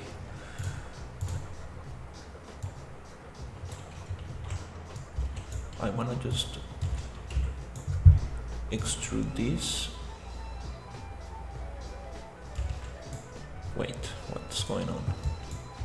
Ah, okay, we have only, okay, we have an issue here where we need to generate a different polygroup. Hey, what's up? Find quads. Now we can actually select the face I need. So here I can extrude 5 units out, but it's not going into, let's see, there you go. Now it allows me to go into object orientation because I'm selecting only one face, and that's the normal direction of that face. So here I can just simply push these 5 units, and here I should be able to get that object orientation and push 5 units. There you go. Let's see. Okay, and here let's change the material to wood and copy this location, paste it here, and now we should have this thing. Okay, well, that's not bad. Does it match? I think it matches. And I think this floor could go maybe 10 units up. 1, 2. Okay, maybe let's see. 1, 2. No. This floor is designed to be there because it matches here. I need to think about what to do there in the edge. Okay, we have this piece. So now I would like to get a border edge. I'm just working a little bit on details to see if I can come up with something like this. Where is it? Something like this kind of wooden edge around the building. I want to see if I can create a modular piece for this. Not sure if I really want to use that, but it might add more detail. So next step is going to be creating this. I don't know how to model stuff in Unreal. You need to activate the plugin Modeling Tools, which is already inside Unreal. And after you reset the editor, It looks so complicated, loud and crying face. I mean, it's basically the same. Like all softwares for modeling, they're very similar. For example, Maya and Blender, they have more advanced modeling tools. But here in Unreal, you have very basic modeling tools that you can use to create blocking, blockouts like this. So it's very nice because you can actually work inside Unreal, and then you can export this to Blender or Maya and refine it later, like do retopology and add details and stuff, and you can even bring that to ZBrush to sculpt little details. But it's super impressive, like the modeling tools in Unreal. You can do a lot. It's just that I don't really know how to go deep in Unreal, because I've seen some people who really, they can really like create like maybe like a coffee cup or something like this in Unreal, like with proper topology. I'm like, what? But it takes definitely some time. Any software takes time to model in.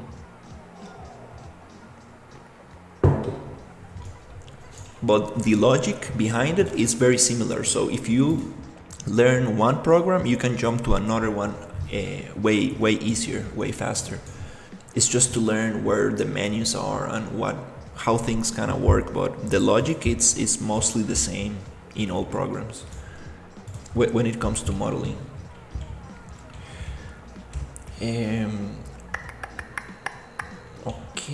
Okay. Let's think about this next piece that I want to create here. Let's try to keep things as modular as possible. So to do that, I want to create another piece that is going to end right here on the edge, and I want it to be the same width. So let's see, I'm going to divide this. I can just keep dividing until I get that little thing, but My brother, hello. hey, During here's this time of screen, I'm hearing baby. how is it going? Yeah, it's funny how I've been like just I wish jumping. Unreal has a good modeling system as Blender or Maya has. I mean, it's getting there. I believe that Blender is probably the best so far. Like Blender modeling, oof, it is powerful, and you can get some plugins that make it even more powerful. I think Blender is the best. Some people might not agree with that, but I think Blender is just very, very powerful. I will even say that it's better than Maya. Maya is great for animation, but for modeling, oof, Blender is just crazy good. It's just that my team uses Maya, so I will need to use Maya for this project. And also I learned Maya when I was in university, so I'm a little bit more comfortable in Maya, but definitely I want to get good at Blender. I've seen the plugin for Unreal that allows you to model stuffs like Blender, but still Blender clears. Oh, there's a It's plugin? made by an angel. Bro literally kept the world's most powerful software for free. Blender is crazy powerful. Like it is seriously like impressive. Said fuck capitalism. I mean, don't think that Blender. I mean, people say that Blender is free, and I mean it is free, but it is thanks to the donations and the actual. Seen some of them. I didn't know that there was a plugin for Unreal for modeling. That's crazy. I want to check it out. But Blender, you get Blender updates because there's people supporting the software. I mean, somehow they need to pay I don't know how good the plugin is. their developers. Yeah.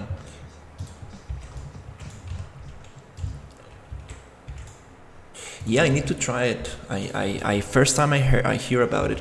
I think just modeling in Blender and exporting to Unreal, it's a great workflow.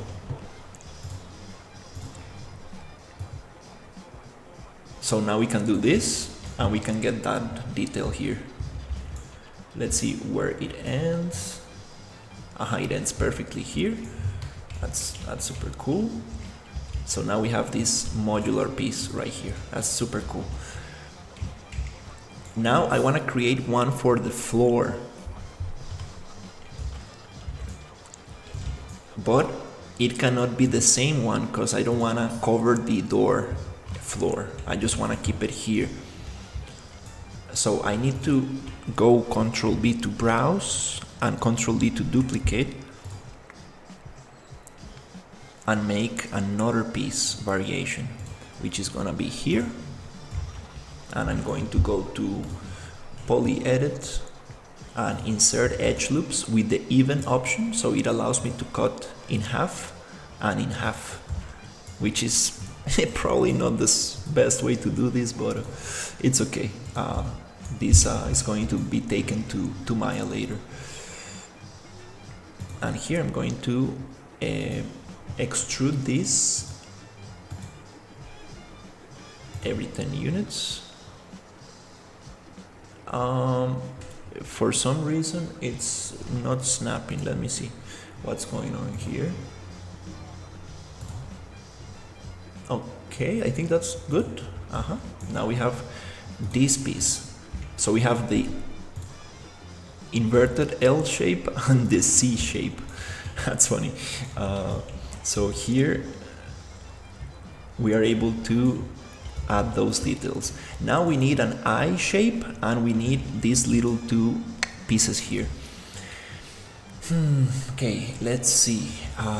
Next step is going to be getting this one to this other side and see how it looks.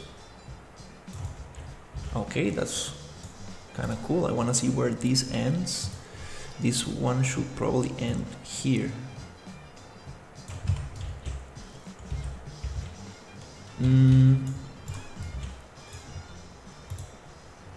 Oh, I think I got a little bit too far away with this one. Yep, this one needs to go back 10 units.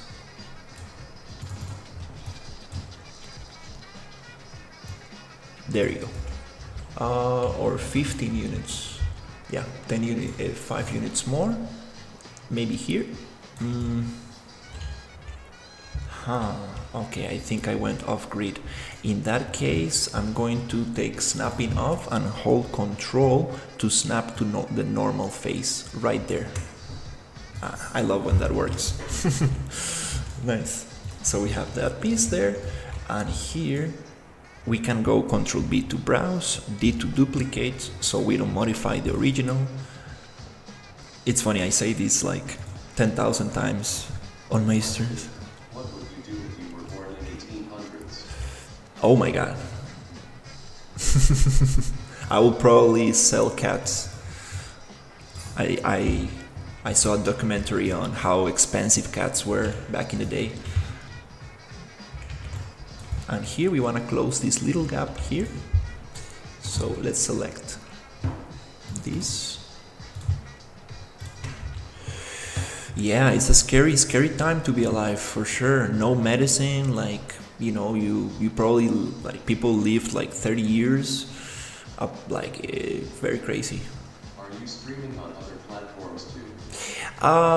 Not for the moment. I'm just focusing on YouTube. I kind of want to do Twitch, but I tried Twitch for a little bit, but since there's not much discover, well, you cannot get discovered so easily.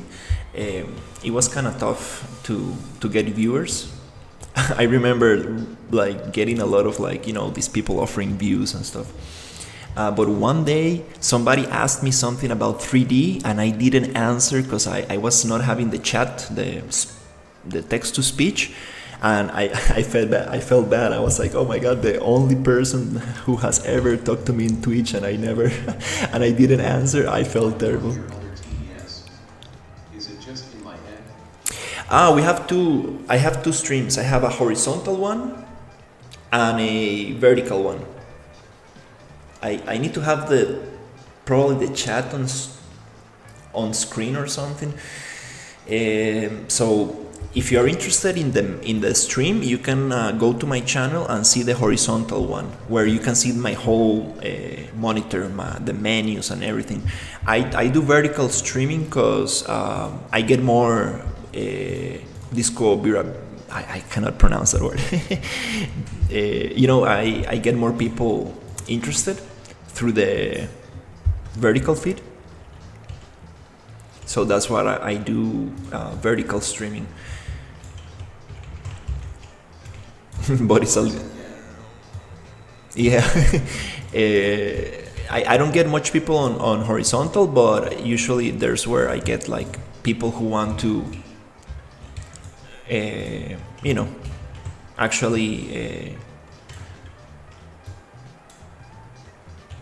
see the whole thing and like stay for longer, because usually my vertical viewers just stay for a couple of minutes and leave because they're just scrolling by, but I do get people interested, so I'm trying to like build my audience through the vertical feed, so they can come back to the horizontal if they wish to stay for longer and see the menus and the process and everything.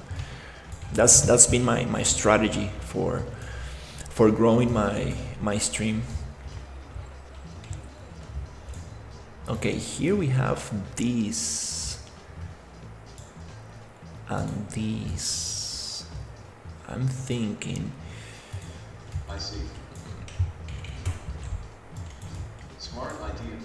It works very nicely. Like I wouldn't. I don't want to lie. Like if I were just doing horizontal streams, I think I wouldn't be able to grow my YouTube channel. I'm really trying to take advantage of the vertical format. Also, it's nice because I can make little shorts from my content. That's why I have this kind of like vertical setup. So in that sense, it's very cool. Yeah, I really need to get my setup, like really spend some time on my setup. I want to get a new camera because this is like a 720 Logitech camera that like a webcam that I had for maybe 10 years. It's like the oldest camera. I don't know how it's actually working.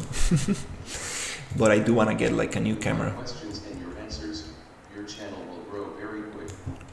I bring up very interesting topics for the same reason. As long as it's nothing like too controversial, I'm happy to discuss. I finally got 3,000 hours of public visualization time, so I appreciate you guys hanging out on my streams and watching my content. I finally got approved on the YouTube partner program, so I'm able to receive donations on like super chats and stuff, and I'm like 900 hours away from being able to run ads on my channel, which is gonna be super annoying for people. I understand, like I don't like ads at all, but anyways, I don't think I'm gonna make like any money from this channel, but it's nice to reach that milestone.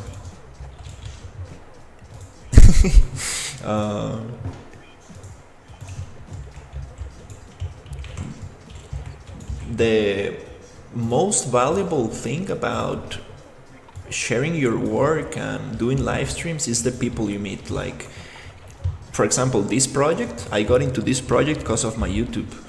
I've gotten freelance work. I met very interesting people through my YouTube. So it's kind of cool to just share what you do. And well, you never know. I do have a friend who has a very big YouTube channel, and it's like a digital illustration channel. So it gives me hope that I can grow this channel. It's just that I need to provide value to people. I need to be able to not just only entertain, which I don't think I'm good at entertaining, but if you can educate or entertain or do both, you are providing some kind of value for people, and I think that's what makes your channel grow. Because definitely, you want to give something in return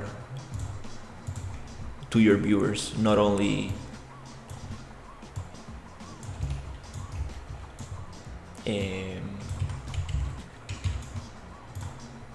for them to actually like enjoy your content.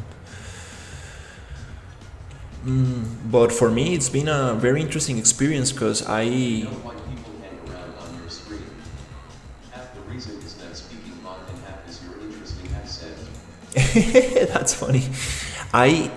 It's kind of, I would like to make a, how do you call this, a poll, a survey, because there's a lot of people who don't like the speaker bot. Like there's a lot of people who are like, bro, like I don't like your speaker bot, like it's very annoying. I've gotten that comment before, like many times. People are like, bro, I don't like it. Some people find it very strange, but I'm terrible at reading the chat. I'm just terrible, like looking at the chat and reading it and stuff. It just it's kind of hard for me, so I like to have the speaker. But I think in the future I might have it just on my earphones, so I can only hear it myself. But for now, since we have a very small stream, I think it's good. I think it's nice to give people a voice and interact.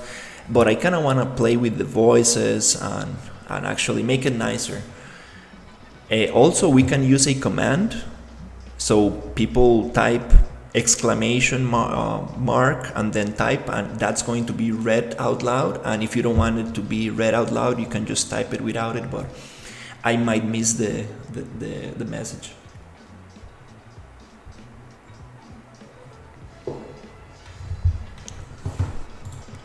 So I need to see how it goes.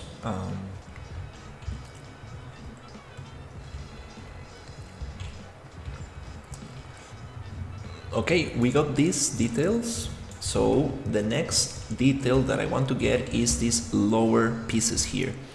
So to do that, I'm going to basically duplicate this one. Oops. I love the speaking bot. Imagine hoping that your chat gets read by the streamer. Pathetic. This bot ensures the message is delivered. Yeah.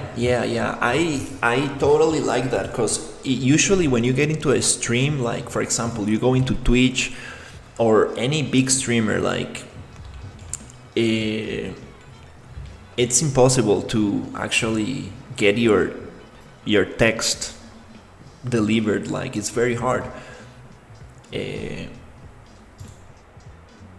So not even, I mean, it's kind of it's a strange topic actually. Like I don't really know what to think about it. But I've been in other streams, like maybe streams with 100 people, and sometimes like people respond, like not the streamer itself, but other people respond to you, and it's super cool. But most of the time you just get like basically ignored, and it's like I don't know, and the chat just goes too fast, and it's just like overwhelming. I don't know, like some people enjoy it. I don't like that. But then the question is like, what happens if I get, I don't know, 10 people in the stream talking at the same time? That's gonna be very crazy. Okay, let's try to get this lower piece. So for now I think it works very nicely, but if the stream grows, it's gonna be interesting to see how can we make it work.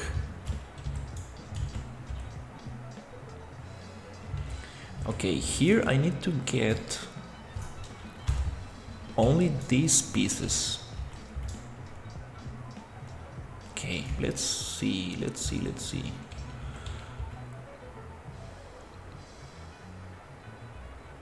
This has an angle. So I think I'm gonna cut it, maybe.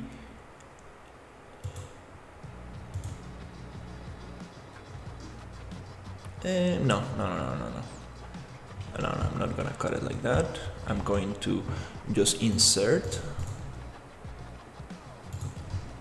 We have proportional offset. What is this?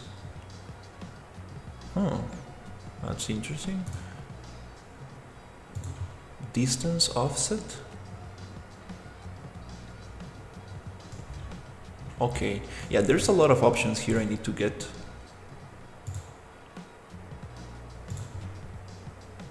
Okay, I'm just gonna cut it maybe around here. I'm gonna eyeball this one because I'm not really sure.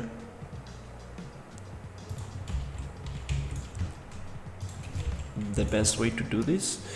And I'm gonna get rid of these ones, and then I'm going to close this loop right here, and I'm gonna close this other loop right there, and here, and If every human was cake, what would eat? if every human was cake, what will eat? What do you mean? Like, if people were cake, what will they eat? That's what you mean? That's a funny question. I don't know, but definitely, I mean, imagine like being a piece of cake, like you will have problems with ants and stuff, like just running after you. Okay, nice. Now we have this little piece here, we have this one, we have these vertical ones. If every human was a cake, who would you eat? Who will you eat? That's funny. I mean, I think it won't, like, we won't be able to eat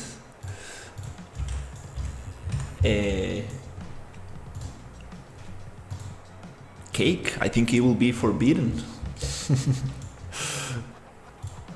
That's funny. Okay, now we need to make another custom piece for this thing. Aha. So I'm gonna copy this one. I'm gonna go Control B, Control D.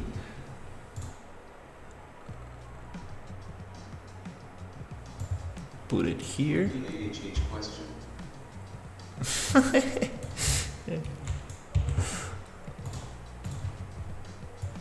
Yeah, I'm thinking like, what will happen? Like you know, won't be able to actually go swimming.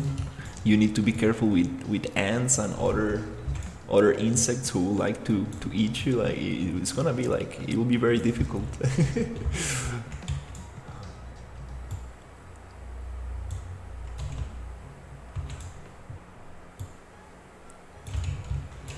Okay, here I need to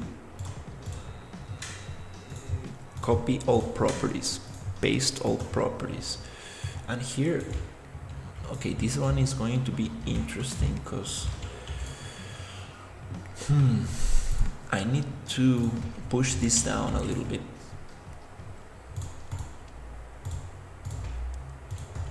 Push this. Who is your Hollywood crush? Hollywood crush. I don't know. I don't really.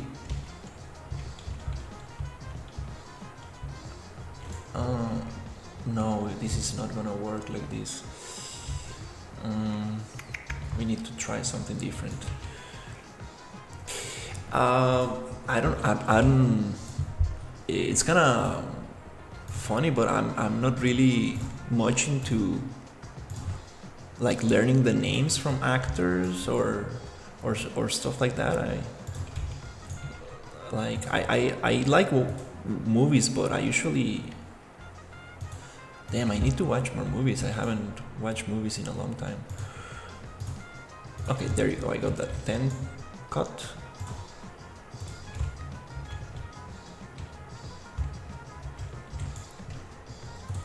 Yeah.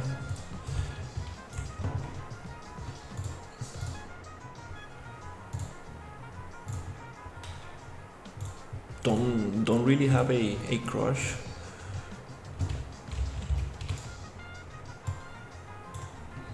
I have a crush for other artists, probably. I do get. I don't want to say it like this, but I do get. I went to the theater yesterday and I watched 3 movies in a day. Oh wow, that's crazy. Reminds me when I went to my brother. His mom. Nice. That reminds me when I went to my cousin house and we saw all the Lord of the Rings extended version. That was that was tough. Okay, I got the pieces I need. So from here, I want to extrude a little bit. Yeah, I usually have like a crush for other artists. Like I don't want to say it like this, but I do get like jealous sometimes. Like, oh, dude, like I want to do this kind of work. Like, how come I haven't like gotten to that level? So that's what I usually think about.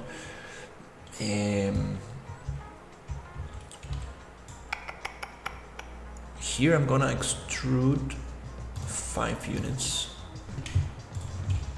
Let's see if I can extrude.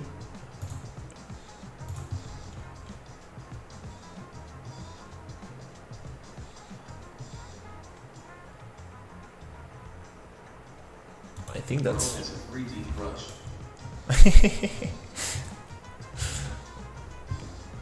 no, not a 3D crush, but like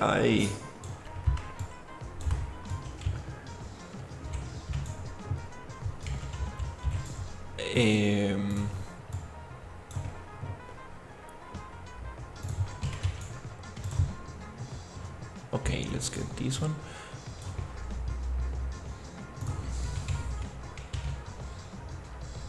Yeah, I wanna you know, get like very good at something specific in 3D.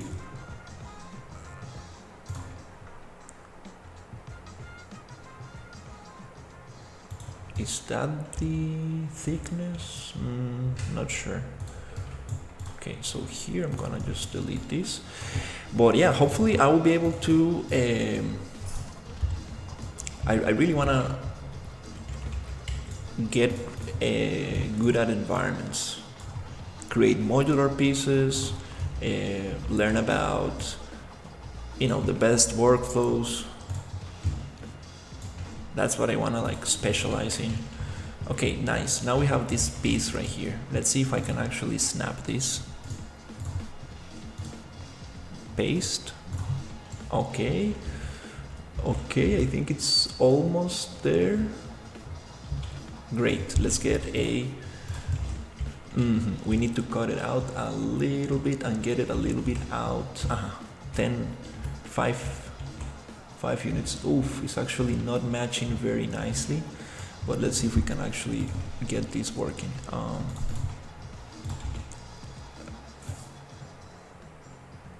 Okay, that's maybe I will need to just go and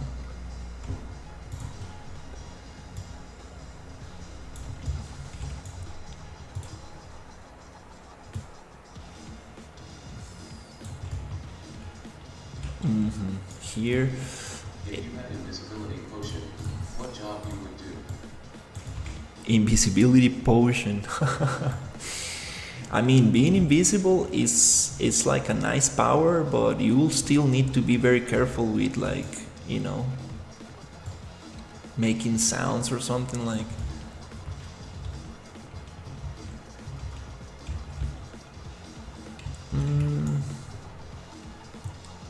Let's see if we can snap this. Okay, that's great.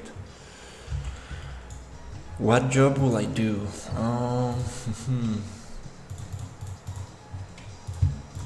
I will probably sneak into like very big studios. That will be fun.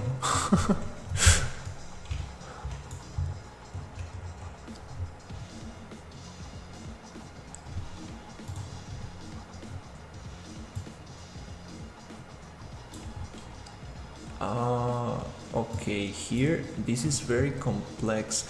Dealing with tilted pieces, it's always hard.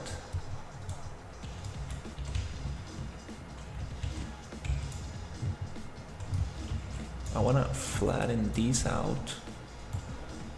and then I want to push them up a little bit.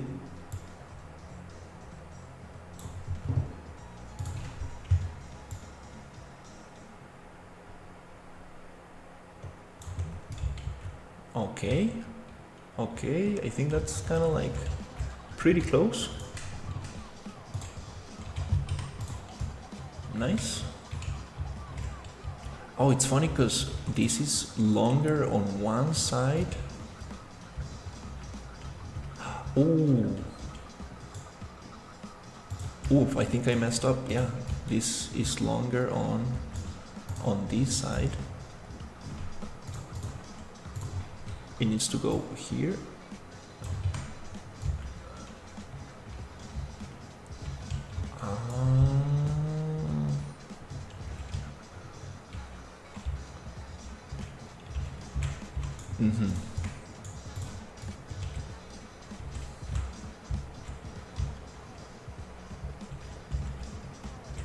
Okay.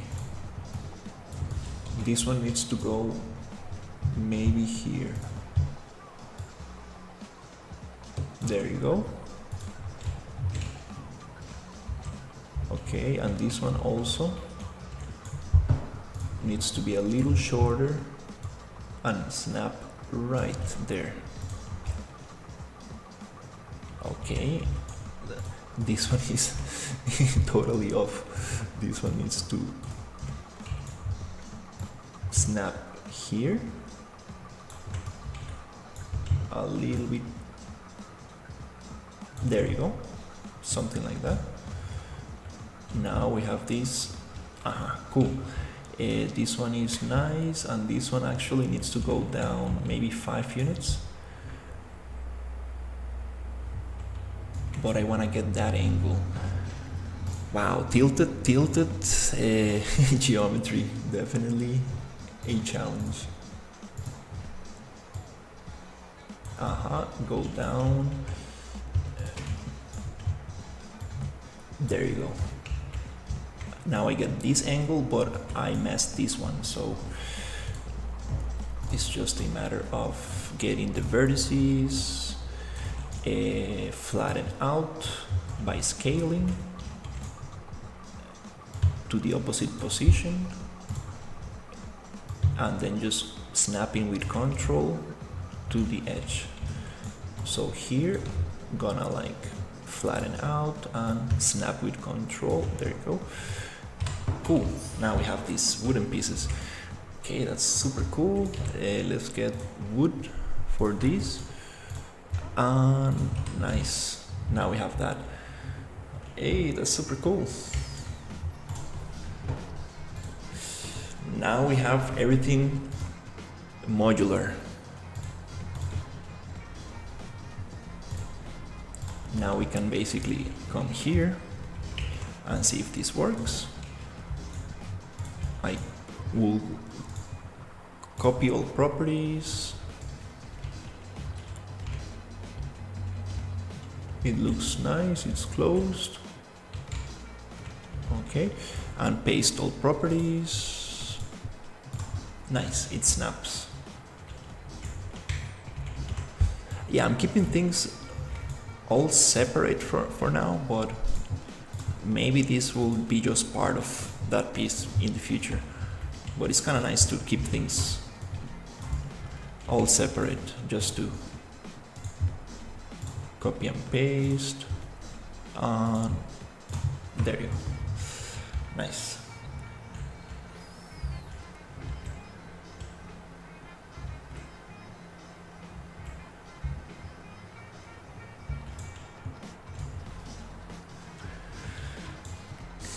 I'm thinking maybe we can get one on the edges, but I'm not sure.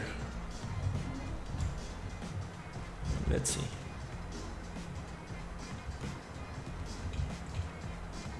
Yeah. Well, that's kind of cool.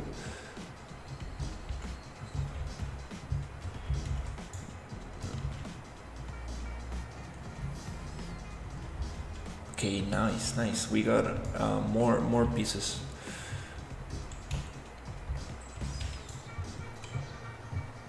more pieces to work with. Now we have these windows.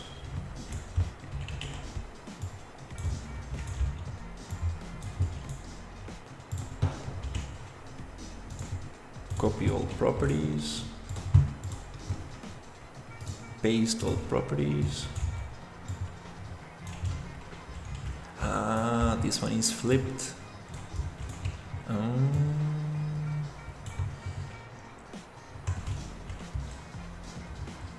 Oh no, that's the straight wall. No, we need to get the tilted one. I think it's this one.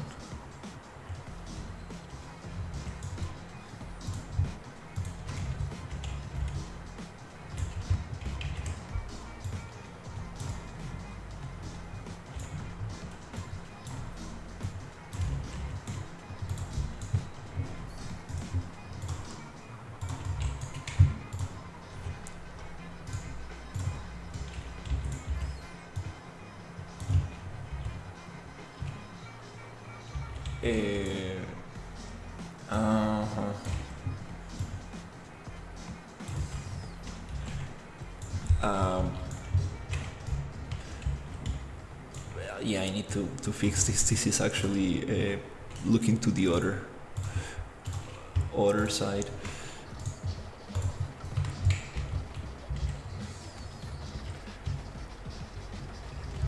Okay, that's cool. Nice. Well, we got some new pieces. That's gonna make things way easier.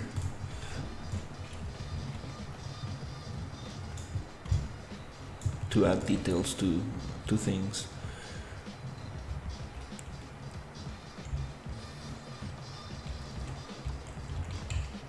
I'm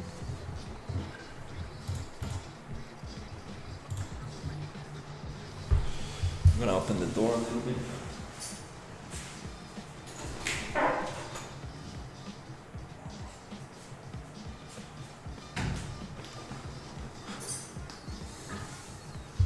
Nice.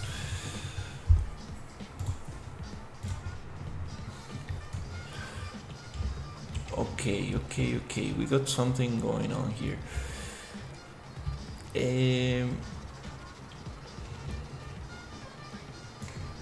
Let me think. Should we?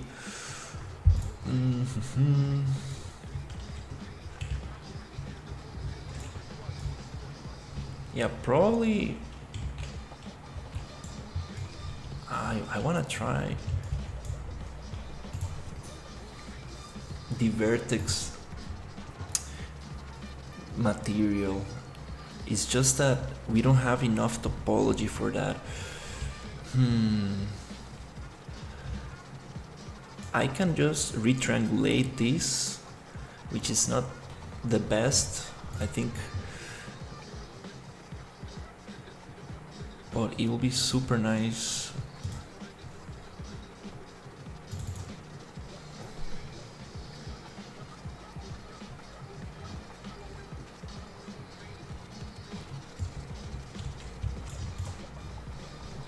To get some vertex materials on this. I'm not sure which one is the one that we're going to use.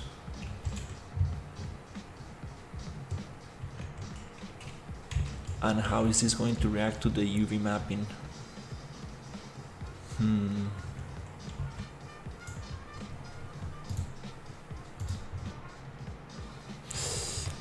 Yeah, I think I'm jumping too fast. I'm going too fast. I need to finish the layout, get the layout approved, and then polish these modular assets, and then we can actually start with UV mapping, texturing, and all that stuff, because I will need to go back anyways. Yeah, that's probably the smartest thing.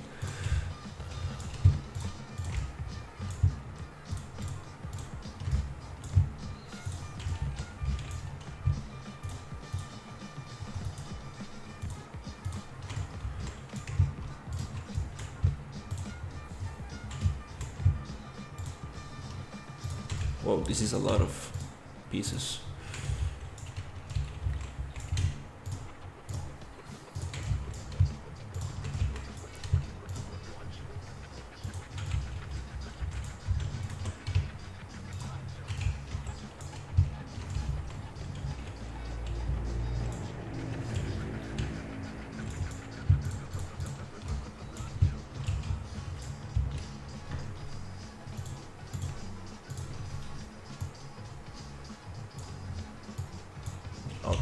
moving the landscape. Oof. Yeah, I should probably. I can make it a level instance, but I don't really want to do it yet.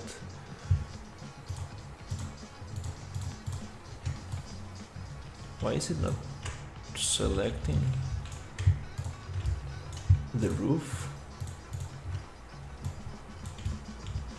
Ah, okay, we have something here. Let's see. What's going on here? Is it duplicated?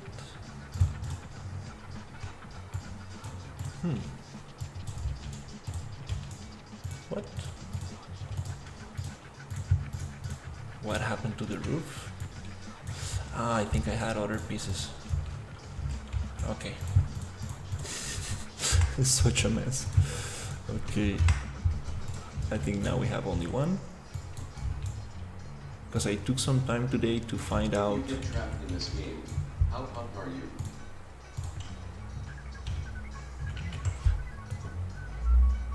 What do you mean?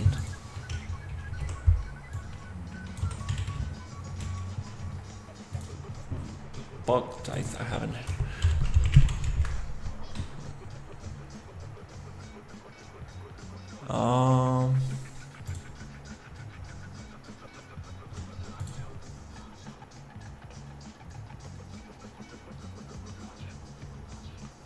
I'm not sure what you mean by bugged.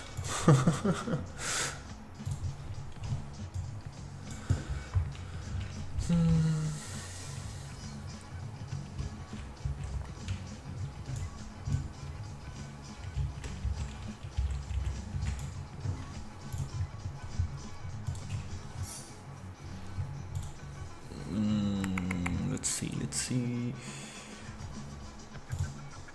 Puck is the N word, LOL. Oh, I see.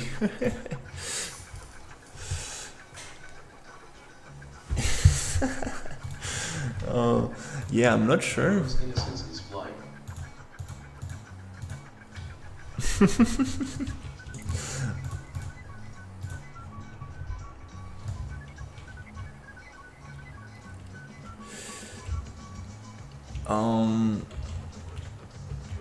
Oh, we got some. Bro thinks life is all about colors and happiness. Tell bro about WW2.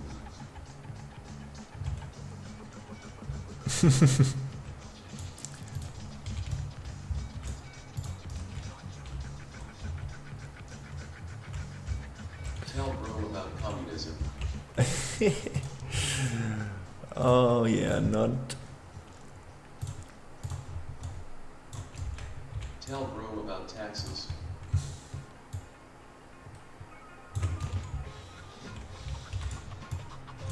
Yeah, taxes are big topic. But yeah, well, that's part of it. Things are not aligning 100%.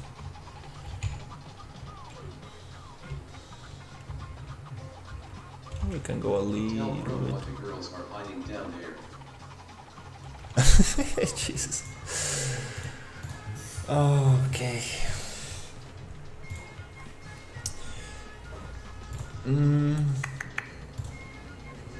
I'm thinking, what should be the next step? What should be? Bro needs to know a lot more. There's a difference in between those legs.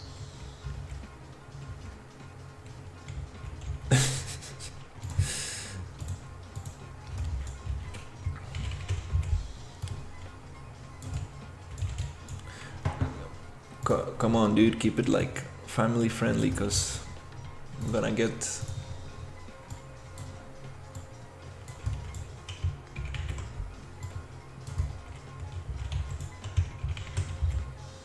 I'm gonna get a edge restriction on my live stream.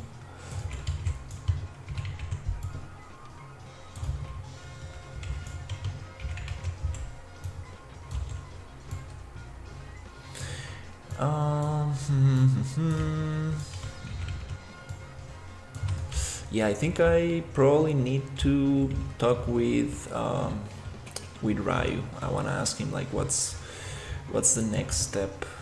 It's all family friendly. It's Valentine's season. Jesus.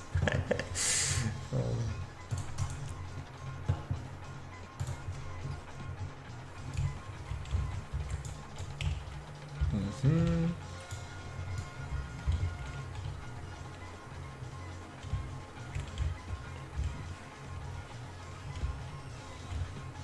Okay.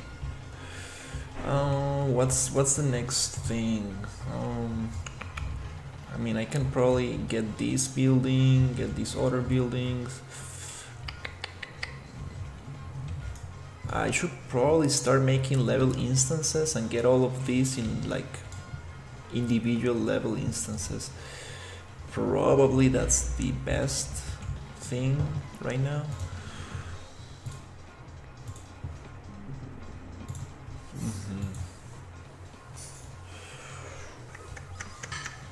So you had a date yesterday? No, I went to my parents' house for dinner.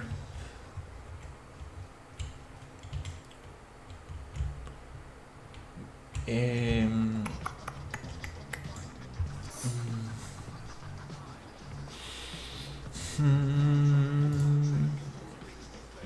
let's see. I know. I think he's probably working now.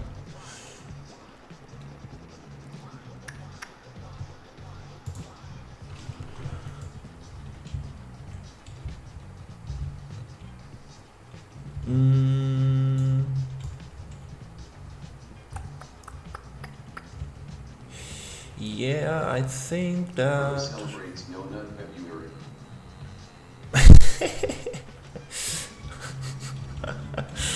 Oh my god.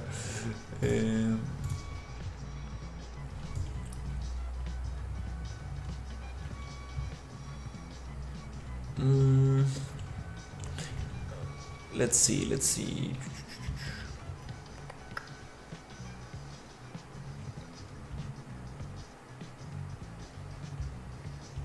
Yeah, I think it's time to get.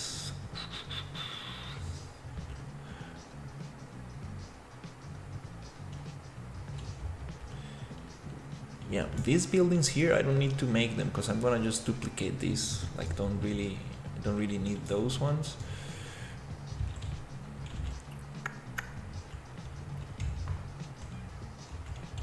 Yeah, let's probably get this one done.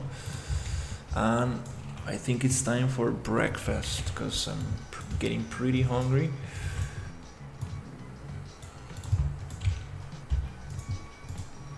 Oops, not like that.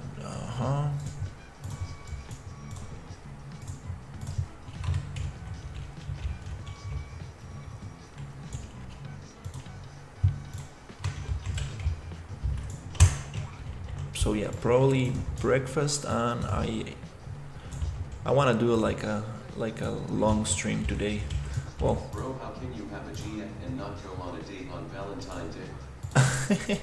no, I don't have a girlfriend.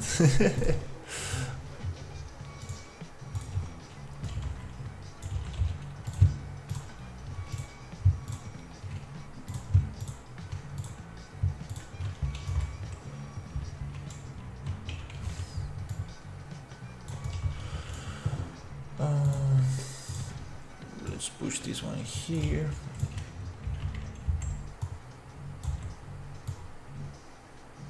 This one here.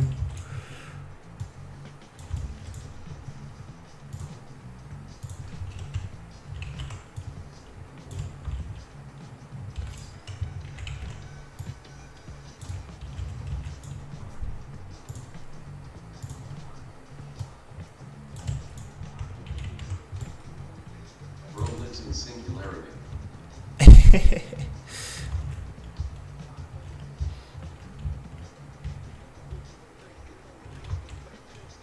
No, I was dating somebody.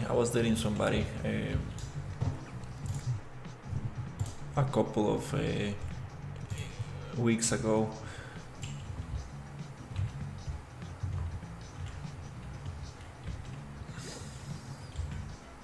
But not.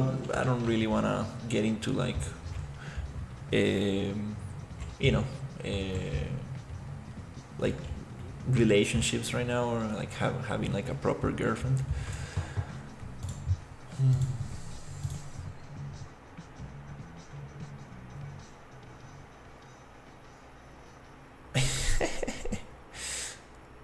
It's funny that the speaker bot didn't read that. You see, like even the speaker bot is moderating now. Speaker bot is nope. That's funny. This character is super shiny. Like, hey, what's up?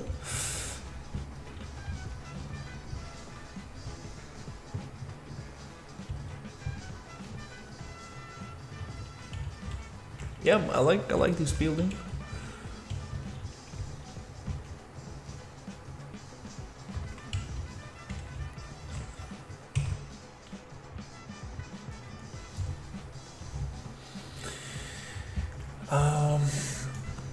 I'm still not very comfortable with level instances.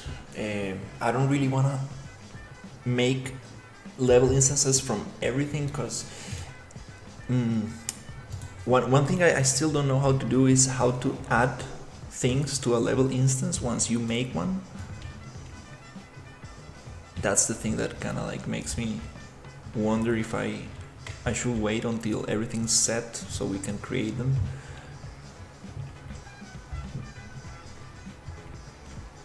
Dude, you're 30. When are you getting serious about relationships?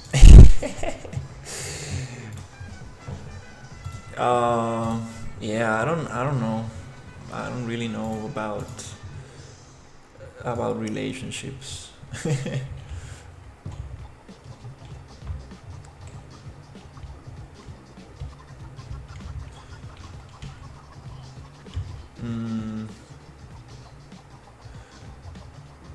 Yeah, I think I probably need to take a break for breakfast. I'm getting a little bit distracted.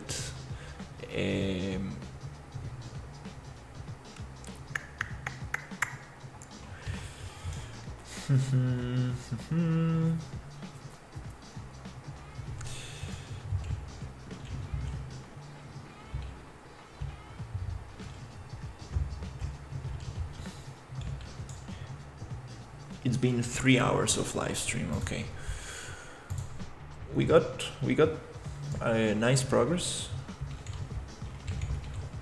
Did like this kind of layout here, created some modular pieces. I want to make some variations. Breakfast and think about my deep questions.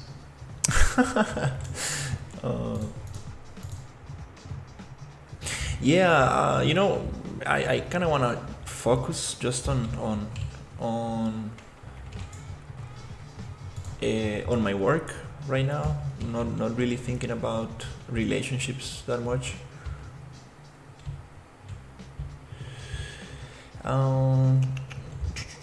Okay, next step will be, I think we are fine with buildings. I think we have enough variation. Maybe another variation of the tower would be nice. Maybe I'm missing like some kind of church or some kind of like small temple. That will be very cool. Need to look for some reference and see how can I come up with that.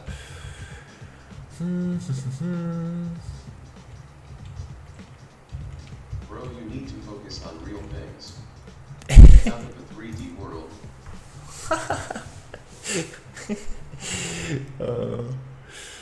Yeah, you're also right. Like I need to.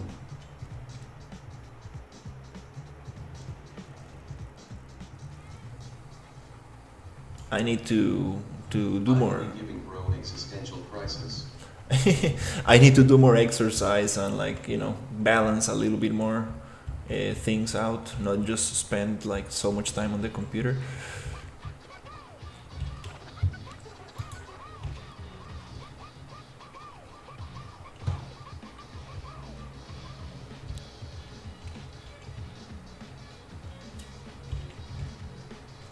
All right. Well, I think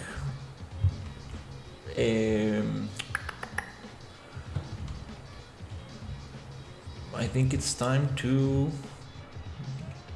just gonna make a group of this. I wanna make a group because this is something that I would like to move this around. So just gonna make a quick group.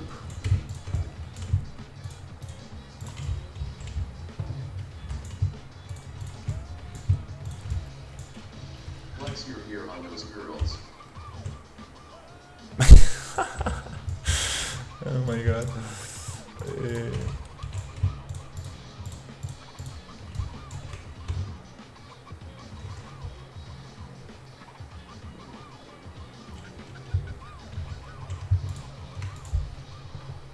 Let's regroup this and then hide and then get the frame. You see, it's not. That makes sense. You see, I have like rectangles here, but here I have a square. I did not align it properly. Thanks for the great boxing tips a few days ago. I'm starting to try to do it more in Unreal than back and forth to Blender. Awesome. I'm happy that's helped working out for you. Yeah, I'm just very, very excited about the modeling tools in Unreal. It's very cool what you can do.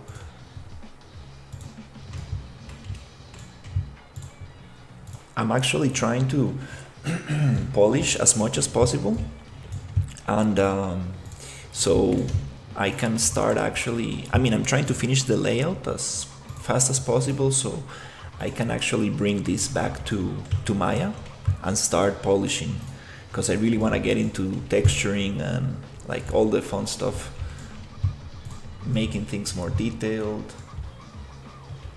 Okay, this frame, I'm going to make it part of the group.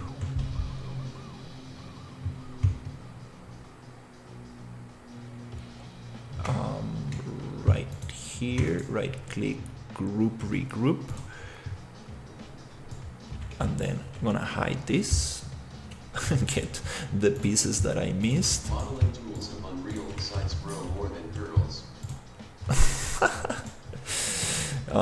didn't realize that. I thought it was just views before I saw your screens. Oh no. Like, if you're on my Discord, I need to share a video with you. I appreciate it. Hey, how's it going? I need to share a video from a Unreal festival where this guy makes a cup, like a coffee cup, from the modeling tools with proper topology and bevels and everything. It's super impressive. Like, you can go, hey, what's up? You can go very deep with it, like seriously, like, so I really want to learn. Today I basically make a couple more buildings. I'm trying to figure out the layout. I'm gonna make another variation of the tower that I have around here, and I want to make like a temple, some kind of like church or some kind of like a area for I don't know what the word is for, like pilgrimage, or I don't know if I'm using the right word, but yeah, that would be cool. And then I need to have a meeting with Ryu, the art director, and see what's going to happen with this, because I really want to start actually polishing some stuff.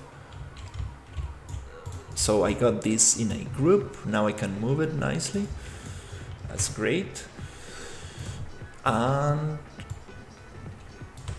yeah, I want to see how I'm going to place things. I think it's a little bit too dense. Like I like very small alleys and stuff, but maybe we can have areas where it's a little bit more open. We'd be asking bro some existential questions. We just learned about the F word members. Jesus. You're getting me updated with the latest internet slang. It's funny. So yeah, I really want to get into materials and vertex painting and stuff.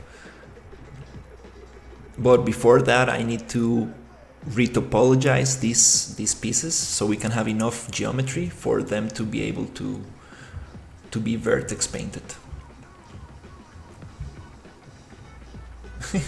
The character is being worked on. It's funny. Yeah, I think I will probably need to spend some time just grouping. Word exists since dawn of humanity, bro. Yeah, it's just that you name it a little bit differently. Okay, let's see. Unreal risk. Real risk.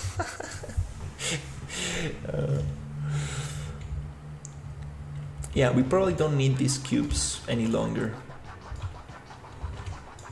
I'm trying to make like the smallest buildings that I can, and this is probably...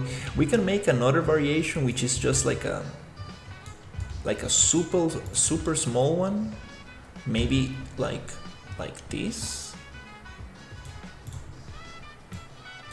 Let's see. There you go, like this, like a triangle one. Super small one.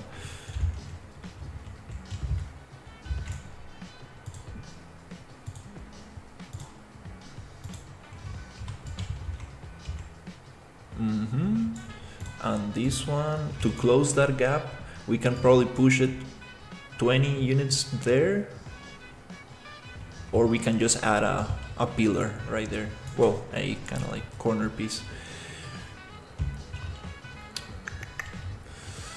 All right.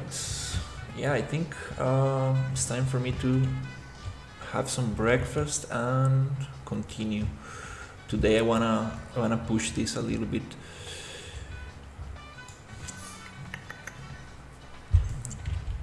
Maybe we can get another variation from this as well. Yeah. I'm just gonna add a little bit more to this.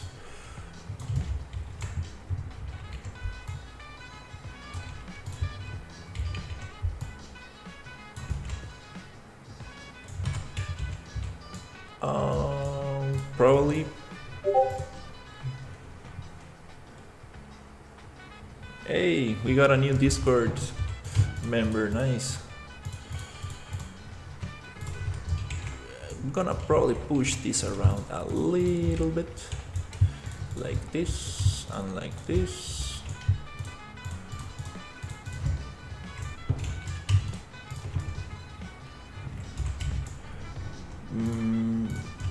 I don't know how many units is this, but Does it all matter?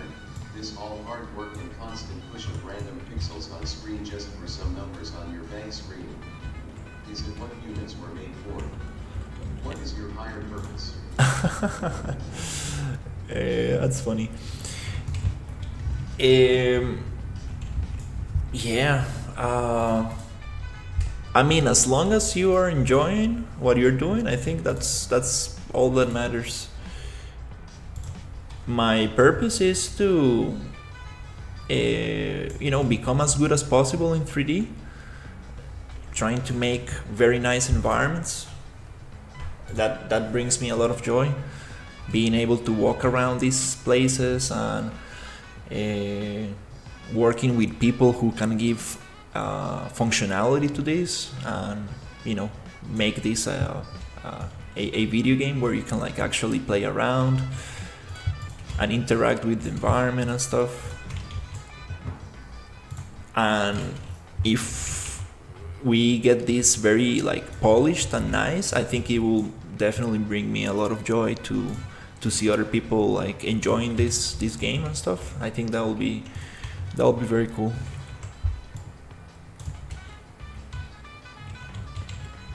And there's one thing that is probably what makes this whole thing super addictive for a creative person. Like, Are you working on this game with a team? Yes. I've only seen the screen a few times.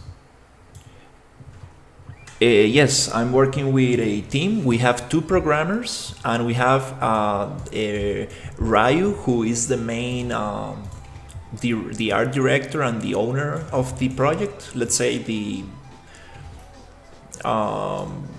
guy who came with the original idea. So it's his vision that we are working on. So the funny thing about being a creative is that, like, once you realize that you can make money from this, like, it doesn't matter if it is like not a lot, but you realize that you can actually make a living from this, it just like your rewires your brain, and you are like, I don't really want to work on anything else. Like, it doesn't matter, like, if I can make more money doing something else, it gives way more. It's way more satisfying to work on something that you like doing. That's the thing with creative jobs. It's super cool, like. And then you realize that there's people who actually make a very good living out of this, and it's like, whoa, that's crazy. Why is your hair so majestic?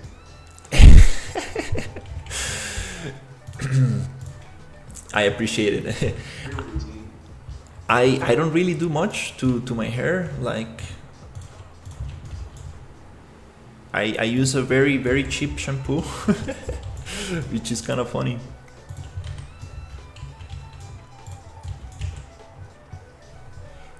But I don't use much of it. I try not to add too much, because then it gets kind of dry, you know. Takes the natural oils away. That's what Sauce. that's what a friend told me.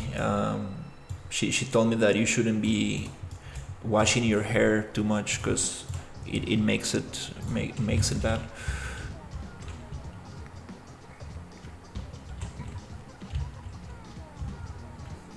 Those who know skill.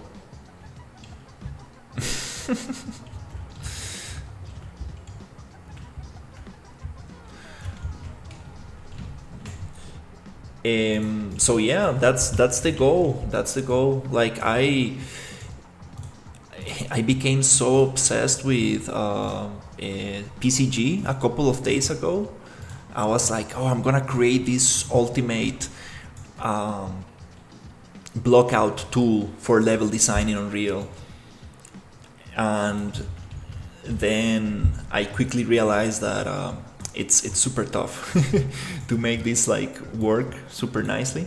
I still wanna try it, but it really takes some serious work. But yeah, I'm really excited about learning PCG and. Definitely didn't get what I said, skull.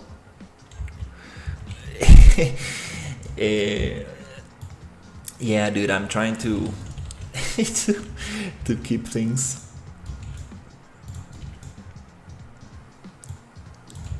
a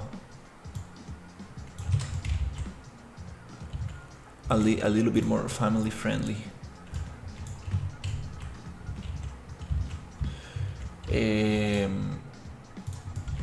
So yeah, I'm very excited about geometry scripting and PCG. So for example, like in Blender, you can like make booleans and make things procedurally, meaning that you can always go back and change things. So you can do that with geometry scripting in Unreal, which is Got my point, skull. very crazy. Jesus, dude. Oh my god.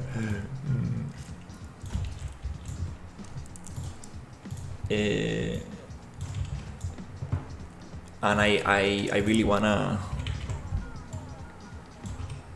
learn how to do those things. Procedural Minds, like he has super great tutorials. Yo, you bro. Hey, what's up? I'm from Costa Rica. It's a small country in It does Central. take a lot to get PCG set up well. It's a lot up front, but then you get a ton of assets. The tough part for me is seeding in a way that gets you unique assets. Yeah, that's what Let I'm. a person be so naive to not understand F word but understand sauce. Brother, sometimes I don't react to what you say, but I definitely got your point. Yeah, I wanna show you what I got so far. I wanna show the PCG graph that I got so far. I've been so obsessed about this thing. Wow, cool. Yeah, I got this super big kind of like village here. It's made just with modular assets that we have been creating in Unreal.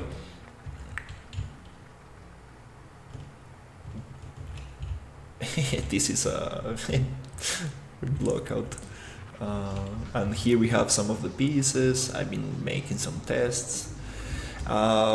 So yeah, let me show you something that doesn't look so cool, but I'm very, very excited about it because I see a lot of potential in this. Looks cool. I appreciate it. Yeah, we need to get into detailing and textures and everything, but still, little by little. First, the primary details. Let's get everything like working, the main shapes, and then we can go deeper and deeper into something that works better. Let's see where my level is. It's level kit bash assets. Okay, I want to show this graph that I've been working on. Okay, this is a little bit crazy. Okay, so I got this procedural building. It looks like a box. You watched 3D videos at 3 a.m. But now I don't believe you. Oh Jesus, dude! Oh my God.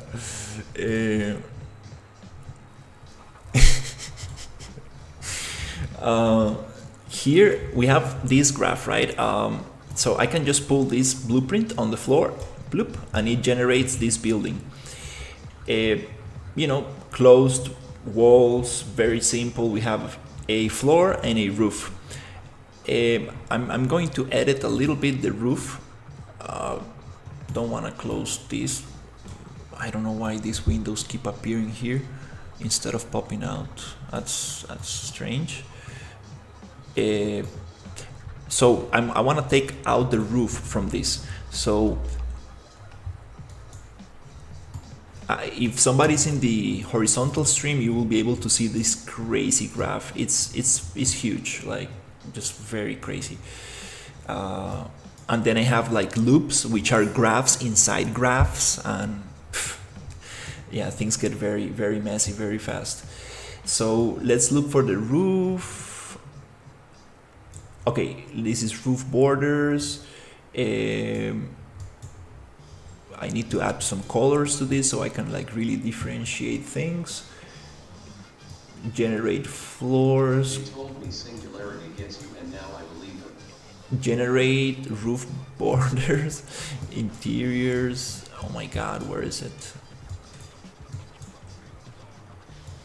Yeah, doing this live, it's crazy. Generate roof floor. Okay, here I'm gonna add a little color to this. Let's make it maybe let's make it bluish, so I know this is the roof. So let's disconnect the roof so I can see what we got there. So here I got this thing, and it's super cool because I can come here and just like push this around and be like whoop, and now we have a super big building. The interiors are kind of strange because if I don't align this to 3x3 grid, you get offsets here, which is something that I can fix by making everything scalable, but I don't really want to make things scalable, meaning that if I move things, I don't want to scale not uniformly, because that will make meshes a little bit wider or bigger, and you will get stretching in textures, which is fine if you're using triplanar textures, but my approach is a little bit different from what Procedural Minds does in his video. So here I can probably just push here and I will get different rooms. So I have this graph. The thing is that I don't like what happens when I bake this into a static mesh. It doesn't give me that functionality that I want. I would like to convert this into like simple static meshes, individual static meshes, and I haven't found a way to do that. So I can like just modify this as I like. That's the biggest issue with this. So this is super cool because I can like also just add different floors. No, I'm working with a team. We have 2 programmers and we have another artist who is the art director and the one who came up with. We do have a Steam page, but it's hidden now. We want to update it a little bit and make it public. That's something that I kind of like. I would like to do sooner, but hopefully we will have it pretty soon. Here, the fun thing about this is that I was trying to create this PCG graph that Don't use PCG are impressive. Yeah, interiors are tough. I was thinking of seed points for room gen. I started looking at Procedural Minds tutorial on this. yeah. He has probably the best tutorials out there. So look at this other approach that I'm. Are you using Imperium to cut through windows, or are those kit items? These are kit items, but I do want to get into geometry scripting to make like very specific geometry and modify it. That will be super cool. But look at this approach that I'm taking here. Like you see, like I'm spawning these little Good luck with the project. arrows. I appreciate it. Yeah, so look at these little arrows that I'm spawning. So we have these arrows, but if I place this trigger box, now I generate a wall. So I can manually go and change the tag of it, which is not so nice. I want to set up like some kind of like tag system that allows me to change, but this is an actor tag, so I haven't found a way to do that. But I can simply go here and choose what wall I want if I go into the specific point right here, bloop, and I make this wall appear. So I can really customize this. And imagine having like a modular system where I can combine things. So if I add 2 boxes on top of each other, I get these 2 meshes on top of each other. So I can start customizing like that. But then I ask myself, like, is this really worth it? Isn't like easier just to bring this, make this like with snapping, like I've been doing before? So here I can like, you know, appear a staircase right here, bloop. And then I can cut the roof if I want to. Basically just disappear this roof. I can like push this into the roof and cut out pieces and stuff like that. But then I'm really asking myself, is this worth it? Like, can I make it faster? Just like old school snapping. So that's the big question. Like, you see, like it's kind of fun. Like I see potential in this, but it's there's not one click solution to procedural buildings. Like, yeah, you can get something cool and stuff, but then you will always need to make adjustments. And when you get to bake this, you don't really have much control over it. Like, you can make it into a blueprint and then change each specific asset. by clicking on the different instances and changing them, but then you get to a point where basically, for example, let's see, if I copy this one, right, and then I go to PCG and I go to a break link, I mean it's a clear PCG link, I will end up with this thing that is baked. I end up with this thing that is baked, and then for example I want to make changes, so let's select this blue piece, right, and I want to add like a blue thing here, so I click one, double click, and then I can change it here, but it changes all the other instances because it's an instance, right, it's not a, it doesn't bake it. This guy is also Costa Rican. No, he's from the States. So you see that's the issue. It does not allow me to go specifically by object, because it's just like, you know, for example here the floor, if I want to change one specific tile, it's obviously going to change all of them because there are instances of the same one. So that's, and I cannot go Control C on this, so it becomes like very uncomfortable to work with. That's my biggest issue with this setup. But yeah, let's see where it goes. This is the old thing. I guess I will need to do everything inside the PCG graph, and then when I'm very happy with it, I can just bake it. But I don't know about this approach. It's it seems like I will be just better doing it by hand, way faster, just by snapping pieces together, just like going like this and being like bloop and like bloop, and then I have full control over things. You know, I think this is way faster, and it gives me full control over it. So yeah, that's the thing about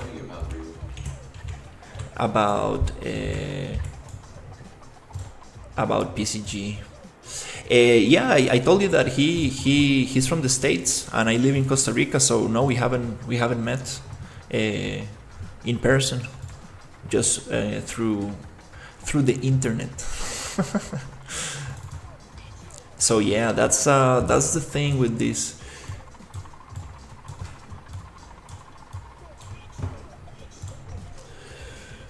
Yeah, very cool stuff. Very cool stuff. I spent like maybe 4 days just very obsessed with this. It's a very promising effort. For me, it takes a lot of effort to make it as unique as the gray boxing. Yeah. I think just manual is. Tag ID. Houdini has some tutorials on using grammars to generate wall shapes. So you write a string with a syntax that shows repeating or stretched elements.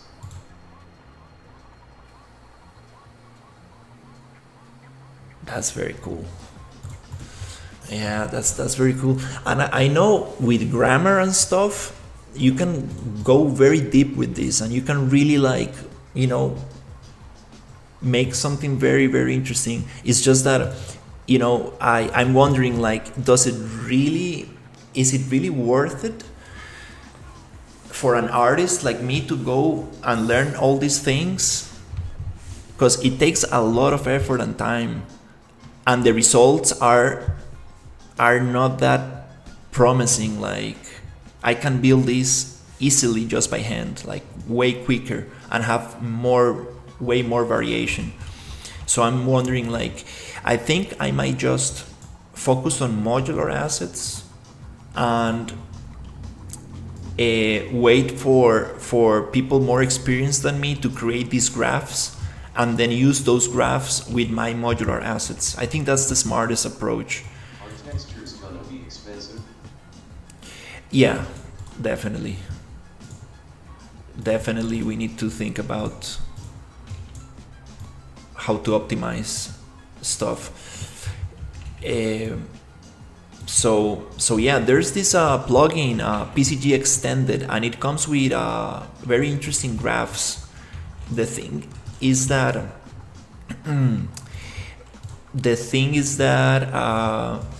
I think I'm gonna this guy Procedural Minds, he has a Patreon, and he offers all his project files. So I think that I already took some time to learn the basics. I followed the building tutorial. So I think that now I'm gonna try to get his project files and just experiment with it, because there's a couple of graphs that I want to check and see if I can implement some of my stuff with them. But yeah, that's probably my approach to PCG, because maybe getting the graph and modifying it from there, that will be probably the best. The thing is that you always gonna run into issues. Like, it's not gonna be like a drag and drop, right? It's gonna definitely. Okay, we have some stuff here. Totally off grid with this one.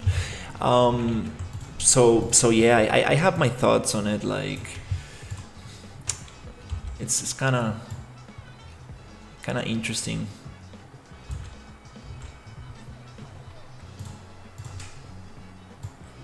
Definitely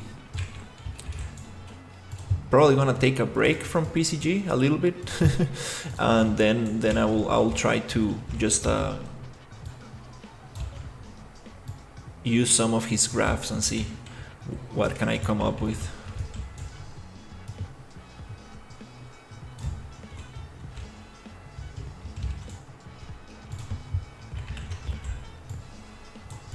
Yeah, the geometry scripting tools, that's something I'm really interested in. Like cutting booleans live and doing all that stuff. Well, that will be amazing. I should be using PCG for this geometry here.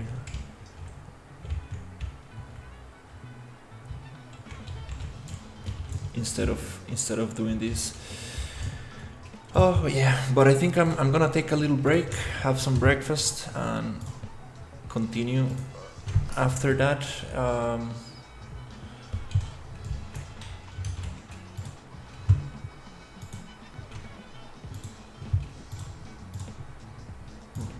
The goal today is to push this as much as possible and see if we can actually finish the layout. Which I guess, well, I'd rather have a meeting with Ryu before I do this.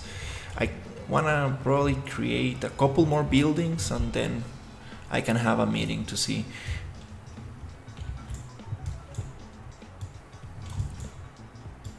what's going to happen.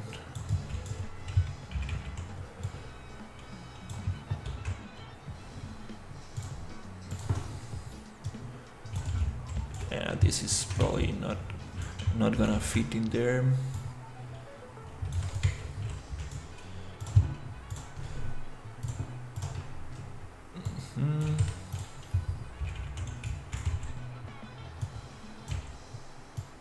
Smart. Getting started reps is helpful. That's what I'm doing with Houdini. Using their building grammar tools. Any advice on building modular SX?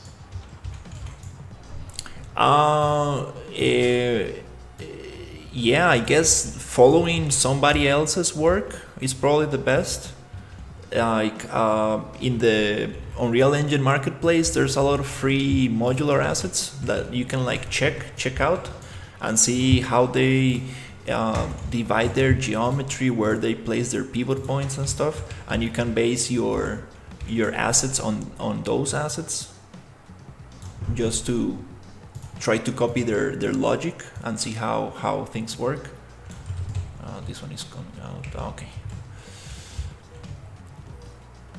For example, all these assets that I made, basically Ryu came out with the grid system. So he decided to make them 300 by 300, and he gave me like very basic pieces. For example, let's see if I can show you. Do we have some of them here? Not sure. But yeah, he came with like very basic. Oh, what happened here? Oh, crap! I messed up. Oh. Yeah. Hey, how's it going? Oh, I messed up here. Oops. Let's fix this. So let's go level, edit, and here this needs to be rotated.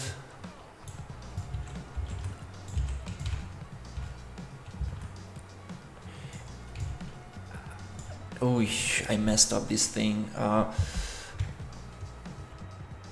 Yeah, I think that the way to fix this is actually. Row is no more. Jesus.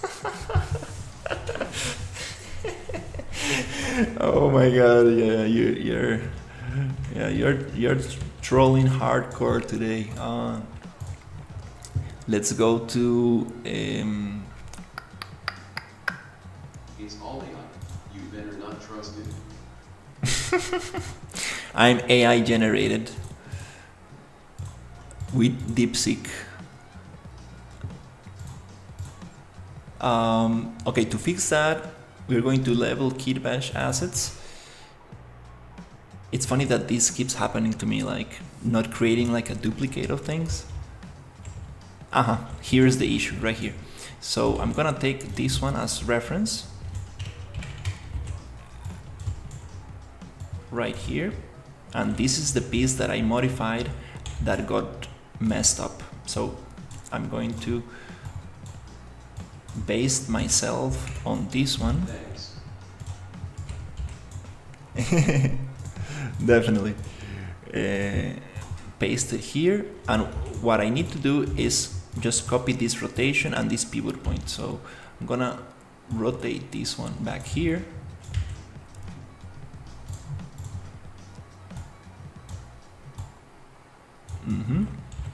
And what I need to do is put the pivot point on this side. So let's go to modeling, model, edit pivot. What's better? I don't use AI that much, but yeah, don't really know. I heard some stuff about DeepSeek. I think maybe ChatGPT. It really depends on what you want to do. So if I change this rotation here, and I bake the rotation as well, I should get my error fixed. Let's just bake transform, and I want to bake the rotation. Okay, that means that I should have my villa fixed right here. Yep, I think it's fixed. Great. That's super cool. The issue with this is that I didn't make a copy, and I just edited the original, which is a problem. We have the original piece right there, and here I'm gonna delete this. I'm gonna go Control B, Control D. Oh, we have a lot of them. We have test. Okay, this is the test.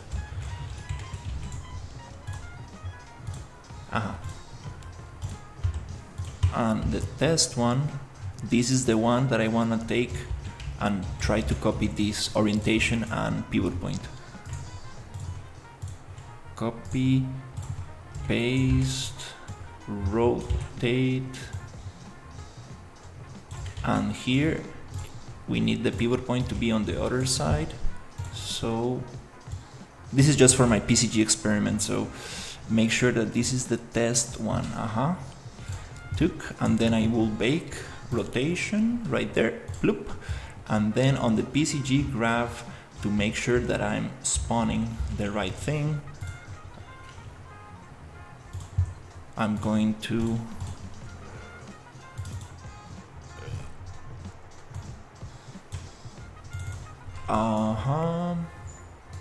this is wall number, I'm not sure what number is this.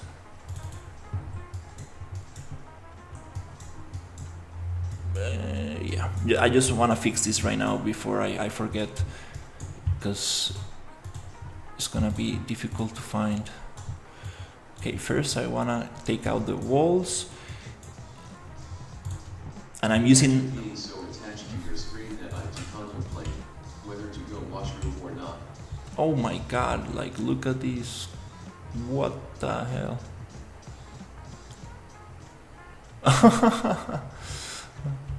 That's funny. Oh my god, look at this.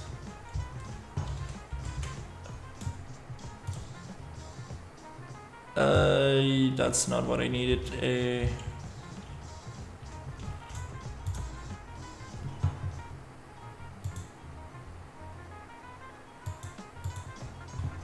Oh crap. Yeah. Oof. How hard can it get? It's time to take a break. This is wall number, I need to change it here. Number 4. So I'm gonna just get this mesh Emergency. and find it and place it on the data table. Where's my data table? The data asset. There's something happening with the Windows for some reason. Okay, I see it. It's right here. It's hidden underneath the viewport. So here.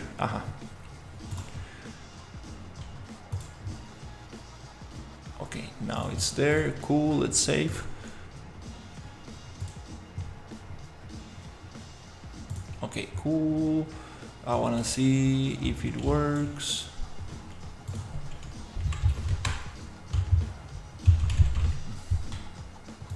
Nice. Okay, now we don't have these huge walls appearing everywhere. Now I'm just gonna get the PCG graph and see if I can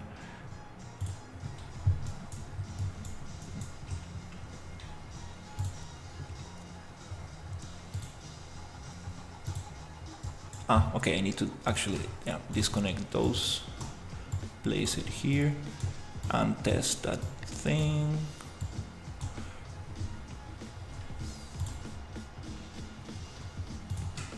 Okay, cool. This is wall number 4, and if I push it here it should appear. Nice, perfect, that's what I needed.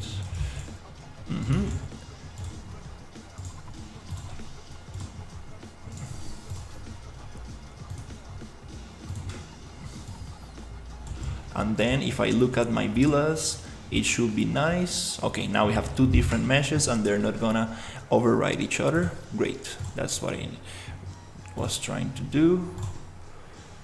Okay, no more PCG for now. Too much. This is just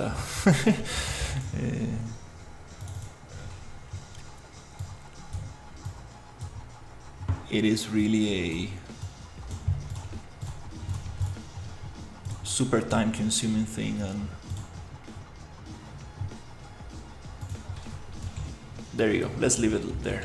Okay, no more PCG for now. Okay, let's go levels, main level. Nice, I just wanted to fix that. games have you created till today?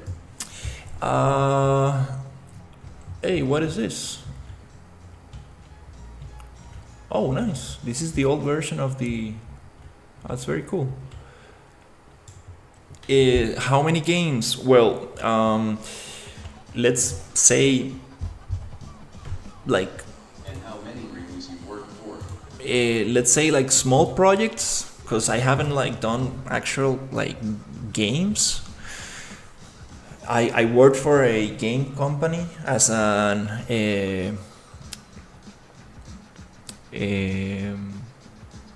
how do you call those? Damn it! I think I need to take a break. I'm getting too distracted. I did an internship in a game studio. Then I worked for them for a year doing Blockout and level design. Well, mainly Blockout for levels. And that game it's not released yet. Hopefully by the end of this year we should be they should release it, hopefully. And then on my personal projects I followed UNF Games tutorial, well, like an online class. So I did finish a little game that has a start and a finish. You need to collect different like golden hearts that like float around, and you need to fight some enemies in your way, and it's like a functional like mini game, let's say. And then I made another project which is like a flying mech. I have videos on my YouTube about this. I need to share them so you can check. And does this industry pay well? It pays pretty decent. Like if you get a you know, a good job in a good studio, like yeah, it pays pretty decent for sure. It's just very unstable. Like, you know, you get layoffs all the time, and like you really don't know like how long your job is gonna last. Like I've gotten pretty good jobs, but they last like maybe, I don't know, 3 months, 4 months, 6 months, sometimes 1 year, but it's very hard to get something stable. That's the problem. That's the biggest issue. But besides that, I think it's pretty cool. Definitely, if you are looking, you know, to make money, there's better options for sure. More stable, more secure, better pay. But it's like I said before, like it's very nice to get paid for what you actually like doing. That's very satisfying. And what else you asked for? No, this is the first project I worked with Ryu. This is the first project we worked together on. Okay, well, it's time to go have breakfast, because if not, I'm gonna get distracted and keep on just flying around the scene. Okay, well, nice. We did a almost 4 hour stream. Wow, that's too much. I usually like to do like 3 hours, then take a break, then 3 hours.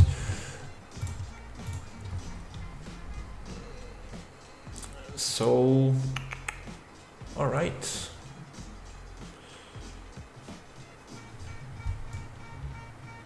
And think about my questions.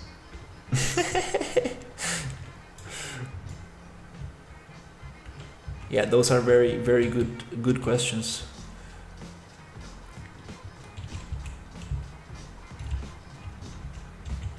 Oh my god, look at this gap right here.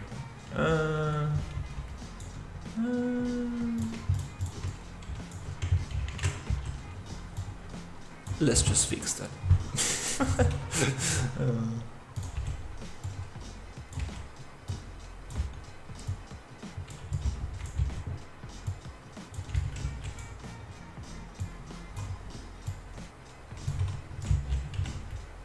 These rocks just very strangely placed right there.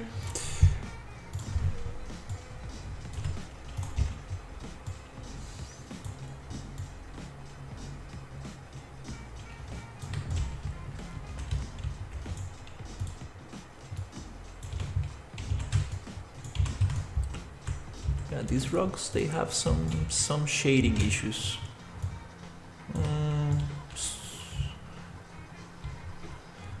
Strange rocks. Okay, yeah, let's. Singularity ain't good for health. There's a world behind those legs. Trust me.